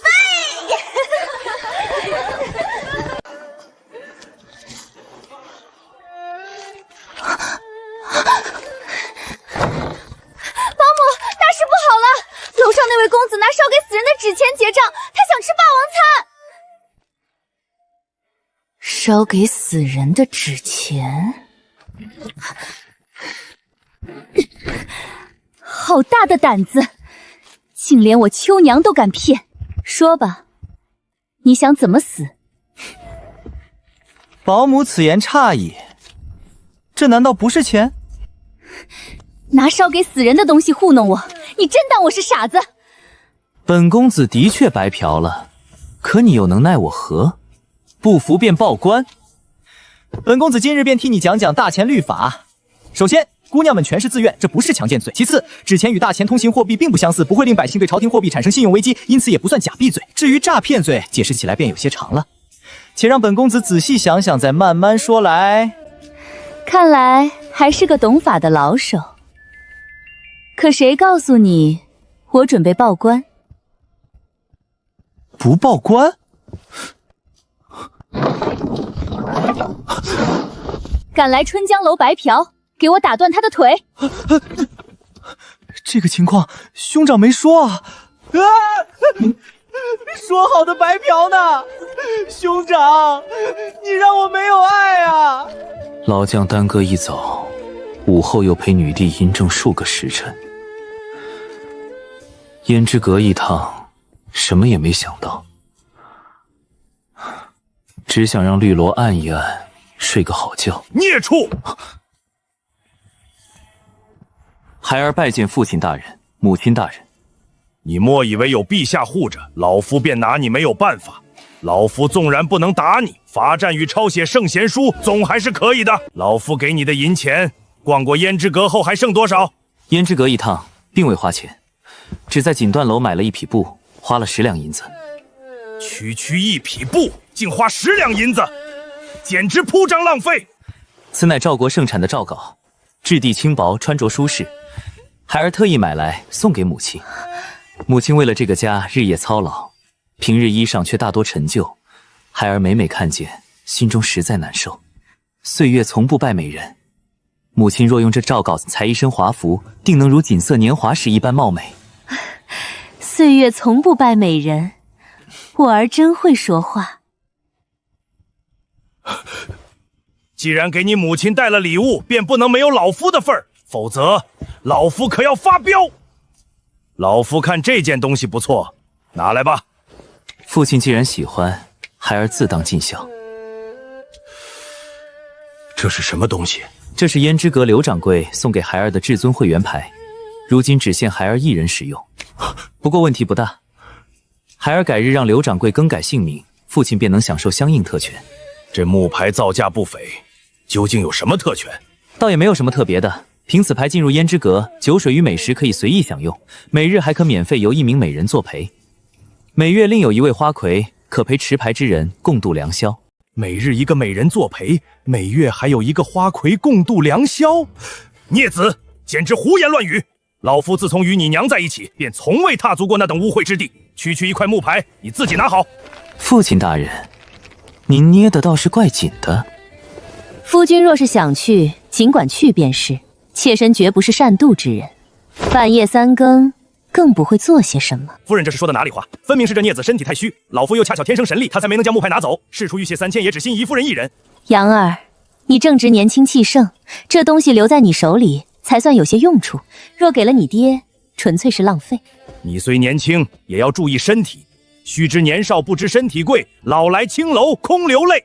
是，孩儿知晓了。父亲大人若无其他教导，孩儿便先回房休息。先去你祖父那里一趟，今日之事并不算小，你祖父一直在等你。孩儿这就去。等等，长文呢？他为何没有与你一同回来？孩儿先行回府。长文说还有书要读，晚些再回来。长文亲口所言，他说要去读春秋，也要为定国公府争光。他去读书？太阳从西边出来了，难得，为父心中甚是安慰。那孩儿先去拜见祖父。孙儿拜见祖父。孙儿正好口渴，多谢祖父赐茶。你这混小子，胆量倒是比你爹大。说说吧，今日胭脂阁究竟发生了什么？逛个青楼，不去找花魁玩乐，怎么还给荣亲王之子下起药了？祖父有所不知，今日之事实在一言难尽。孙儿本已带足银子准备留宿，可陛下亲自到了胭脂阁，还向孙儿问起削藩之策。孙儿将推恶政时机未到，以及先除荣亲王再变法强国之策悉数说与了陛下。削藩的确不能操之过急，此事牵一发而动全身，一旦时机不对，便会酿成大祸。推恩令虽是阳谋，眼下还不到时候，这一点你想得很清楚，所以你便趁势向陛下提出先杀荣亲王再变法强国，这里面有几分为国效力，又有几分是你与荣亲王府的私仇。没有半分为国效力，全是私仇。如此千载难逢的机会，若轻易放过，未免太可惜。此事对陛下而言的确是不小的诱惑，可你想过没有，若荣亲王倒下以后，你不能令大钱富强，也无法削弱六国，你会落得什么下场？祖父，此事孙儿有十足把握，孙儿并未骗你。相比兵法，孙儿其实更擅长经济。所谓经济，祖父可以先理解为金钱。经济手段往往杀人于无形，若运用得当，其杀伤力绝不弱于几十万大军正面厮杀，甚至有过之而不及。经济手段若真能少动刀兵，少死些大钱战士，自是军中之福。你有具体手段？孙儿今日去了锦缎楼，特意打听赵国所产的诏稿。这件东西可以大做文章，若运用得当，足以令赵国元气大伤。老夫倒要看看你如何凭一匹布令赵国元气大伤。这大钱倒真因你热闹起来了。老夫叫你前来，不是为了武城，而是有些话必须提前告诫你。请祖父训诫。杜县令的银算不得什么大事，今日惹了荣亲王，陛下最终也会保住你，因为陛下需要你的才华。纵然你继续贪财了，借你制衡六国，也可能睁一只眼闭一只眼。可一旦大钱真正强盛，陛下不再需要你，你今日留下的贪污把柄便会成为取死之道。你贪了一辈子的银子，也终会重新回到国库，其中厉害你可明白？祖父可曾想过，孙儿若不贪财，也不好色，又没有其他弱点，一个毫无弱点还能不断献出毒计的臣子，陛下如何放心？他又怎会真正放权？往往才会死得很惨。这么说，你贪财好色，全是故意装出来的？查核藏银之事，也是故意让陛下看见，好令他觉得你能被掌控。祖父觉得呢？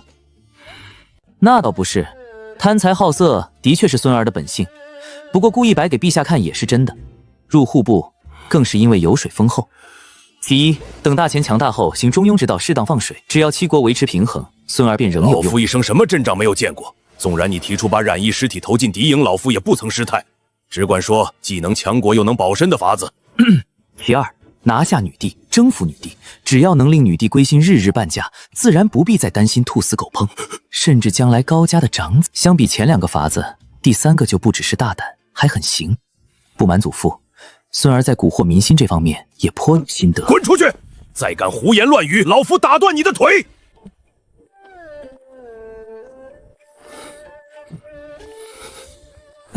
你祖父交代完了。长文，是谁把你打成这样？告诉为兄，为兄替你报仇。兄长，我今日太惨了，若非我报出身份又护卫现身，你就再也见不到我了。这孽畜说是去读书，实际上去了春江楼。他还一口气点了10个姑娘，最后拿纸钱结账，妄想白嫖。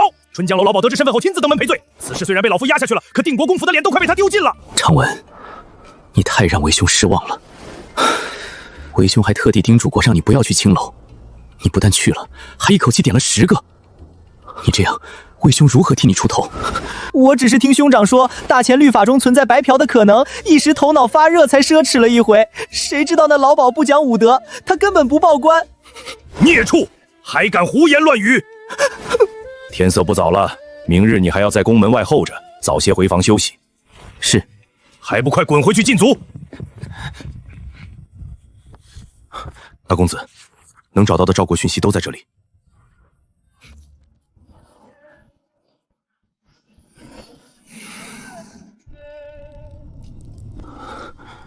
父王，孩儿睡不着，根本睡不着。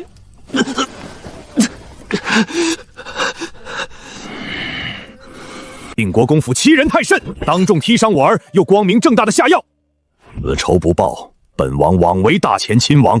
明日本王便在朝堂上参定国公府，参高阳一本。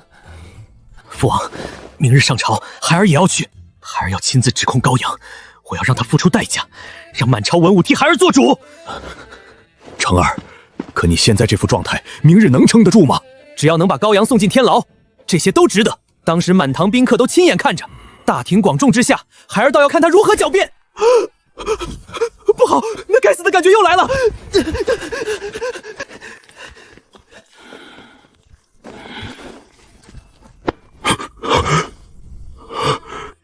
今日发生的一切，本王都知道了。苦了你了。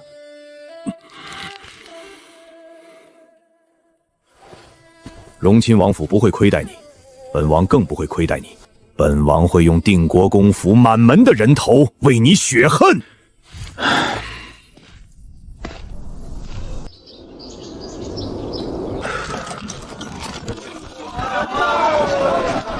平身。诸位爱卿，可还有事启奏？启禀陛下，臣武龙有事启奏。荣亲王有何事启奏？臣弹劾户部员外郎高阳目无法纪，他不仅当众给大清世子下药，还出手殴打世子，还请陛下严惩。户部员外郎竟有这么大的胆子！臣之子就在殿外候着，还请陛下为臣之子做主，也为大前皇室做主。宣毕武城入殿。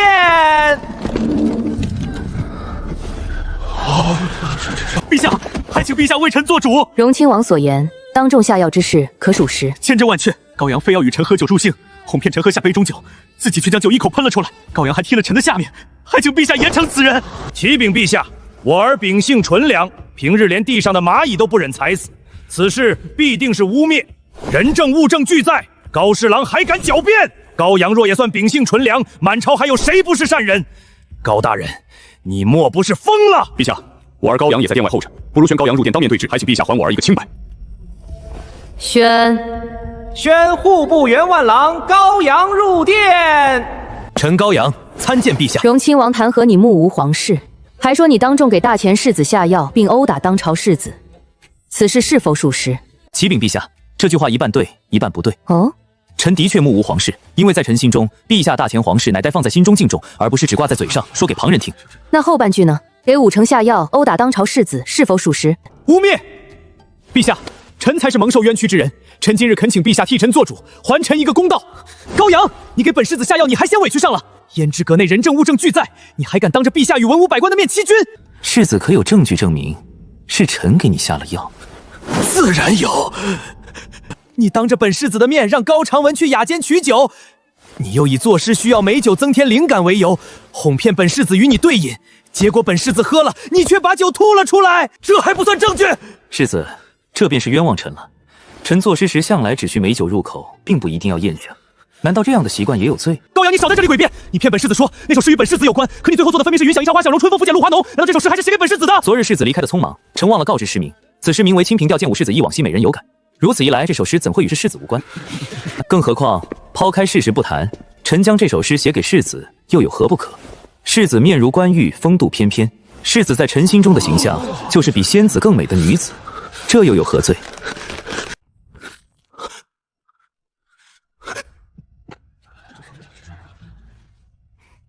高阳，你这是诡辩，也是故意转移话题。纵然你牙尖嘴利，也掩盖不了你给程儿下药的动机。你现在从实招来，念在你曾为大秦立功，陛下或可从轻处置。既然荣亲王要讲证据，臣便与荣亲王讲证据。武世子口口声声说是臣给世子下了药，那臣便当着陛下与文武百官的面，请世子回答几个问题：世子所中之药究竟有何疗效？当时有哪些证人亲眼目睹药效发作？最后又是何人替世子解毒？这一切，还请世子如实作答。臣恳请陛下下旨，令刑部与大理寺一同介入，彻查胭脂阁内所有证人，查清所中之药，再查明究竟由何人解毒。臣请陛下将全部真相公之于众，还臣一个清白。朗朗乾坤，朝朝日月，白的黑不了，黑的也白不了。臣相信臣的冤情终会昭雪。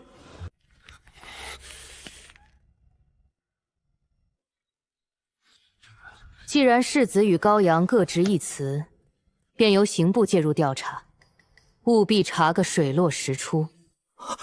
陛下，胭脂阁内鱼龙混杂，昨日场面又十分混乱。高阳如今言之凿凿，下药一事或许是臣判断草率。但高阳当众殴打臣，此事绝无抵赖的可能。高阳，你对此作何解释？高阳，你当真动手打了武城？回陛下，臣没有动手，臣只是动了脚。陛下，高阳已经亲口承认，还请陛下治罪。请陛下为臣之子做主。当众殴打大前世子，绝非小罪，若不严惩，皇室威严何存？高阳，你还有何话可说？武成身为大前皇室，不但未能以身作则，反而不知廉耻。武成昨日当众非礼随身护卫，随后还意图对臣不轨，臣情急之下才下意识踢出一脚。高阳，陛下面前你还敢胡言乱语？本世子何时对你意图不轨？众目睽睽之下，世子还想否认？昨日在胭脂阁，臣正与世子的壮汉护卫理论，世子忽然从背后抱住护卫的腰，将身体紧紧贴了上去。随后世子又如同发疯一般朝臣扑来。臣堂堂7尺男儿，顶天立地，向来只爱女子。臣当时别无选择，只能下意识踢出一脚。臣出脚时虽势若雷霆，但认出世子以后，立即收回9分力量。最后只是轻轻碰了世子一下，轻轻碰了一下，本世子当时分明疼的。世子若不相信，尽可请太医当殿验伤。只需查明世子如今相关身体功能是否正常，便能判断臣是否重伤世子。若世子相关身体机能已经受损，臣甘愿认罪受罚；若世子依然能用，便足以证明臣确实收回了9分力。所谓猛踹世子要害，自然也就不能成立。陛下，我儿好不容易大器晚成，还要替定国公府延续香火，武世子却冒天下之大不韪，意图非礼我儿。臣恳请陛下严惩武世子。陛下，我大前素来注重礼仪道德，武成身为皇室世子，竟有龙阳之好，若传扬出去，皇室颜面何存？请陛下责罚。臣附议，臣附议。仅凭高阳一面之词，岂能给武世子定罪？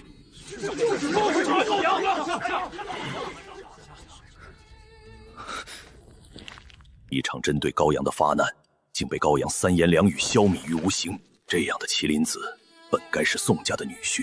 陛下，臣还有话要说。你还有何话？事情虽已真相大白，但臣的清白还没有回来。天下谋士无不重视名声，臣身为谋士，自然也不能免俗。更何况臣天生秉性纯良，行事光明磊落，如今却被污蔑下药害人，臣要向武世子索赔1000两白银，作为精神损失费，还请陛下明鉴。高阳，你不要欺人太甚！竹可焚而不可毁其节，玉可碎而不可改其白。身虽死，名可留于族薄。世子若是不服，臣便再次恳求刑部介入，将昨日之事彻查到底，向天下公布全部真相。竹可焚而不可改其白，身虽死，名可留于主薄。陛下，高大人能说出这番话，足见高大人心中正直。毒计只是高大人应敌的手段。昨日之事，老臣也认为其中必有误会。够了，此事皆由误会而起，这场闹剧到此为止，任何人不得再行纠缠。臣遵旨。高阳足以成为我一生的大敌，但我崔星河不会输给高阳。朕还有一件事要与诸位爱卿商议。自朕登基以来，只有燕国与齐国派遣使臣送来贺礼，其余4国至今毫无动静。其中赵国最为可恶。赵国与大前接壤，早年一直有臣服之意，如今朕已登基，分明是不将朕放在眼里。诸位爱卿认为此事应当如何处置？区赵国竟敢如此轻视陛下，臣请陛下发兵征讨，大前铁骑一到，赵皇必定俯首求饶。赵国近数十年大力扩军，早已兵强马壮，大前此时若与赵国开战，胜负尚未可知，贸然出兵绝非良策。既不能动兵，荣亲王还有何办法？难道赵国蔑视陛下，大前便只能装作不知，咽下这口气？高阳，你可有妙计制裁赵国？陛下，赵国兵强马壮，一旦2国开战，胜负难料。臣暂时没有太好的办法。臣以为赵国狂任赵国狂，大前只需巍然不动。此事不如暂且忍让，以宽厚待人，用爱感化赵国。用爱感化。朕竟在满朝文武面前询问制裁赵国的具体计策。高阳不是无计可施，高阳是不能在这里说。高阳所言极是，为了大前百姓免受兵祸，赵国失礼之事，朕暂且不予追究。朕便以宽厚待之，用爱感化赵国。既无事启奏，退朝。恭送陛下。陛下与高阳竟已有了这样的默契。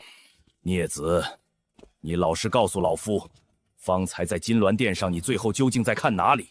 那可是陛下，你知不知道，轻慢陛下乃是大不敬之罪。孩儿偷看陛下，父亲大人是怎么知道的？老夫纵横朝场数十载，朝堂之上最重要的本事就是察言观色。你在看什么？岂能瞒过老夫？哼，孽畜！没想到还是被老夫抓住了吧？如此说来，父亲大人方才也在偷看陛下，否则父亲大人怎会知道孩儿在看，还知道孩儿看的是哪里？父亲大人，这也是大不敬。此事若让母亲知道，老夫听绿萝说，你第一次出城时便想在马车上看上官大人的腿。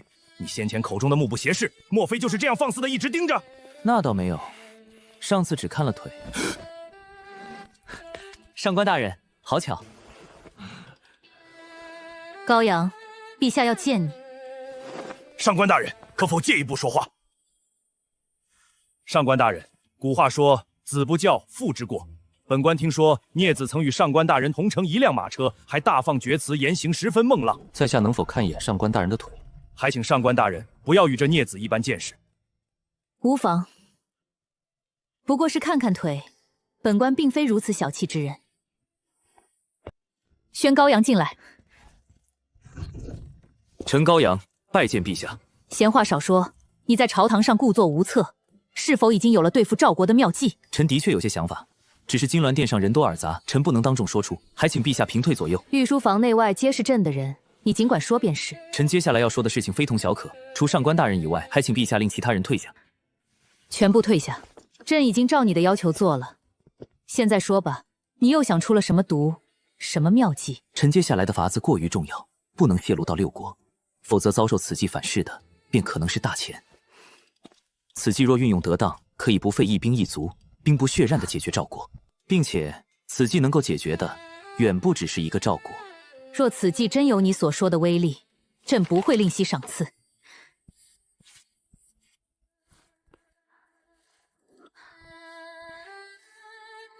天下怎会有如此丑的字？臣见过许多人的字，无论字迹如何，臣通常都不会评价，除非实在忍不住。这字的确很丑。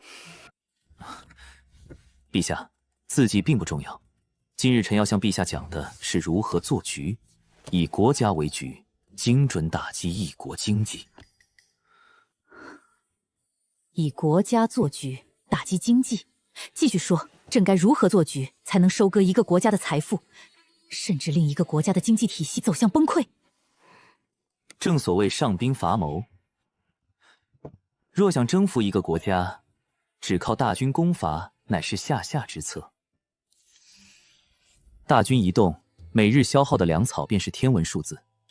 两国正面厮杀，将士必定伤亡惨重。若再遇名将俱成死守，攻城一方的损失只会更加巨大，最终损耗的仍是大钱国力。所以臣主张经济战，此战兵不血刃，杀人不见血，威力却不亚于100万大军。既然赵国不敬陛下，已有反骨，臣便以赵国为例，设下一个顺斋古灌局。顺斋古灌局，此局本质上是利用人性的弱点，先给予入局之人一点小利，又使他们持续参与，等他们投入的更多更深，先给小利，又使对方持续投入，最后收割。臣说的再具体一点，敢问陛下可知道赵缟？朕自然知道，赵缟是赵国盛产的一种布料，相传又薄又细，制成衣物后十分美观。赵缟与经济战顺带古灌局有何关系？陛下此言差矣。衣食住行乃百姓生存之本，既要打经济战，自然应从这些根本之物下手。陛下可曾穿过赵缟？朕登基以来，从未穿过赵缟，此物价格不菲。朕是一国之君，一旦带头穿戴赵缟，上至王公权贵，下至黎民百姓，必会争相效仿。那便是在用大钱的银子养赵国的军队，等赵国兵强马壮，再让赵国反过来攻打大钱。朕看起来像如此愚昧的帝王吗？赵国所产的赵缟运到大钱，路途遥远，运送成本很高，售价自然不菲。拿大钱的钱资助敌国，的确十分不智。可若臣此计的第一步，便需要陛下亲自穿上赵缟制成的衣物呢？陛下还要以两国交好、促进两国关系为名，鼓励大钱百姓穿戴赵缟，什么？你不但要朕亲自穿诏稿，还要朕下旨鼓励大钱百姓都穿诏稿？如此一来，大钱对诏稿的需求必定迅速增加，诏稿价格随之上涨，赵国并会大赚一笔。赵国得以强盛，大钱反损银钱，岂非赔了夫人又折兵？你先前说过，想要强大自身，就要削弱对手。大钱既要制裁赵国，为何还要主动给赵国送钱？陛下方刚的想法，若出自一名大钱百姓，并没有错。但陛下身为大钱帝王，格局应当更大一些。格局便是眼界。陛下将来注定要成为千古一帝，自然要用更广阔的视角审视整个局面。既然是局，就不能只看表面。臣先前已经说过，顺斋古灌局的核心就是先让出一点小利，只有让赵国尝到甜头，主动投入更多，才有机会完成最后的收割。你的意思是，赵国靠诏稿赚到银子只是表象，这就是你要让给赵国的小利，真正狠辣的部分还藏在后面，只是朕暂时没有看见。不错，陛下身为一国之君，一旦亲自穿上诏稿，大钱上至王公贵族，下至黎民百姓，必会纷纷跟随。若陛下再亲下圣旨，鼓励百姓穿戴诏稿，市面上的需求便会远远超过供给，诏稿的价格必定迅速上涨，由此就会出现巨大的差价。一旦有利可图，商贾必定蜂拥而至，大钱商贾会赶往赵国进货，再将诏稿运回大钱高价出售。赵国商贾也会在国内大肆收获，横跨数千里来大钱赚取高额利润。凡物存于世间，供过于求，价格便会下落。求大于供，价格便会上涨；若供需平衡，价格则会相对稳定。以临江城粮价为例，大钱安稳粮食丰收时，市面上的粮价通常稳定在30文一斗，甚至更低。若遭遇大旱大涝，粮食欠收，需求超过供给，粮价便会迅速飙升，粮食变得值钱，自然会有更多人去种田。诏稿也是同样的道理。此局的第一步便是炒看诏稿的价格，把利益先让给赵国。诏稿价格不断上涨，大钱与赵国的商贾疯狂扫货。赵国本土囤积的诏稿也会越来越多。从前诏稿需求有限，商贾不愿冒险运往数千里外的大钱，因为市场需求稳定，货物一多便会滞销，根本无利可图。但此时大钱全国上下都在穿诏稿，需求骤增，诏稿价格上涨，原有产量便无法满足市场。主力的商贾与赵国豪族为了争夺来年的市场，必会提高织光工人的待遇，他们还会扩大桑田，增加养蚕，相互争抢工人与土地。原本种桑养蚕的赵国百姓也会因此大赚一笔。有便宜不占，谁肯甘心？既然织购、种桑养蚕都比种田赚钱，又有谁还愿意守着农田？你真正盯上的是赵国的农田？不错，富商与世家若想大赚一笔，就必须提高赵高产量，大肆招收织高工人。百姓发现织高比种田赚得更多，自然会蜂拥而至。种桑养蚕同样能赚大钱，便会有更多百姓把农田改作桑田。如此一来，赵国便会有大量百姓从事与诏稿有关的生计，赵国的农田则会逐渐荒废。因为在那些百姓与商贾眼中，只要靠诏稿赚到足够的钱，便不怕买不到粮食。粮食才多少文一斗？届时，赵国无数商贾会因诏稿暴跌而破产，无数赵国百姓会因粮价高不可攀，买不起粮食，活活饿死。即便是前期靠诏稿大赚一笔的商贾，也会在货物一文不值、粮价疯狂上涨后迅速破产。赵国先前从大钱赚走的银子，最终仍会还回来。大钱不但能从中大赚一笔，还能不费一兵一卒，令赵国经济崩溃，民生凋耗。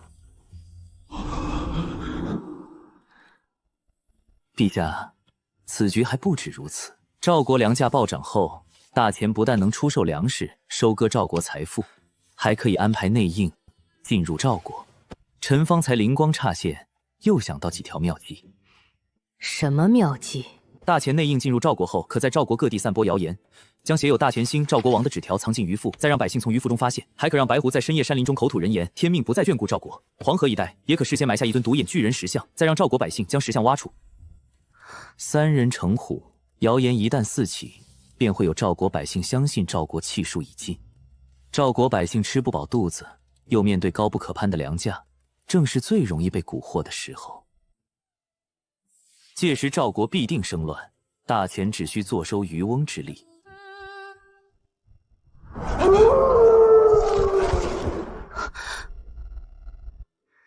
这顺斋古灌局堪称天下第一毒计，先利用每个人都有的贪欲，操纵赵国举国入局，再摧毁诏稿价格，抬高粮价，煽动民变。高阳，朕没有看错你。陛下若认为顺斋古灌局只利用了人的贪欲，那便小看此局了。难道不是贪欲？人有七情六欲，又有贪嗔痴，这些人性弱点，许多商贾都能察觉并加以利用。但还有一种弱点，多数人都意识不到，那就是思维惯性。思维惯性。当赵稿价格不断上涨，最终成为天价时，赵国百姓不会认为它即将暴跌，他们只会相信赵稿将继续紧俏，价格还会涨得更高。即便部分赵国百姓清楚其中存在血本无归的风险，也会认为厄运不会落到自己身上。同样，一旦赵稿开始暴跌，思维惯性又会令入局之人不敢买入，入局之人会相信价格还会继续下跌，最终错过脱身的机会。此局一旦展开，赵国百姓只会期待赵稿越来越紧俏，其中必定也有头脑清醒之人心存怀疑。但只要赵稿还在暴涨，周围的人都在赚钱，这些清醒者也会开始自我欺骗，最终跟着众人一起入局。思维惯性，从诱利入局到价格崩落，再到粮价攀升，赵国众人的贪欲、选择与惯性，都会成为大钱手中的兵刃。朕从即日起便穿上赵稿制成的华服，着手布局。若此计真能兵不血刃地解决赵国，朕一定重重有赏。陛下，经济战并非一朝一夕能够完成，没有1-2年时间，很难看到最终结果。此计与薛藩的阳谋相似，纵然赵国看出端倪，也未必能够阻止逐利者入局。但整场谋局都建立在一个前提上：大钱必须兵强马壮，国库充盈，否则赵国若有掀桌子的实力，直接对大钱动兵，大钱反而会自食恶果。陛下应该明白臣的意思。高阳，你先是强调大钱必须富强，又特意献上制裁赵国的计策，现在还说朕应该懂。臣并无催促陛下除掉荣亲王的心思，臣发誓。不知道的人听了，还以为荣亲王挖了定国公府的祖坟，否则哪来如此深仇大恨？陛下觉得此刻荣亲王和武成正在荣亲王府里做什么？臣自然不怕死，但臣还想继续为大钱燃烧自己。放心，朕不会给荣亲王对高爱卿动手的机会。只是荣亲王一事牵连甚广，纵然是朕，也需要一些时间。至于灭赵之计，朕会同步推进。陛下圣明。此局朕很满意。高爱卿不愧是我大前言忠臣，能以一国为局，操纵物价、商贾乃至百姓生计，这顺斋谷灌局应该已是毒计的顶峰了吧？父王，您一定要替孩儿做主！高阳将孩儿害成这样，今日竟还敢在朝堂上向孩儿索赔，这简直倒反天罡，欺人太甚！若不报此仇，孩儿以后还如何在长安立足？本王乃大钱顾命大臣之首，又是一朝亲王，陛下素来对本王敬重有加，掏心掏肺，此事本王必定替你做主。朝堂之上，高阳暂时赢了一局，但在这长安城中，本王岂能容高阳继续猖狂？陈先生，你号称大钱第一谋士，可有对付高阳的妙计？妙计自然是有。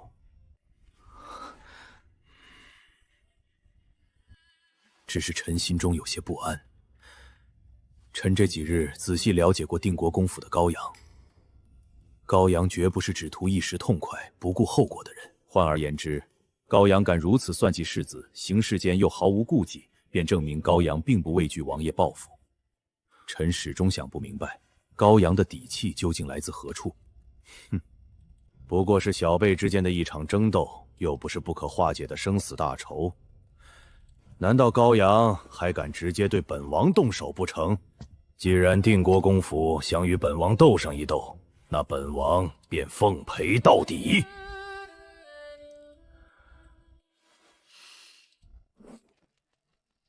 高阳，收一收你的笑容。朕看着有些不适。陛下这番话实在有些伤人，伤害性不大，侮辱性极强。朕冤枉。看高爱卿方才的笑容，莫非还有比顺斋谷灌局更加毒辣的局？这应该不可能吧？天下毒计只有更毒，没有最毒。顺斋谷灌局虽然很辣，却远远称不上最狠。还有一些空手套白狼的毒计，才是真正的狠毒。臣对此极为鄙夷。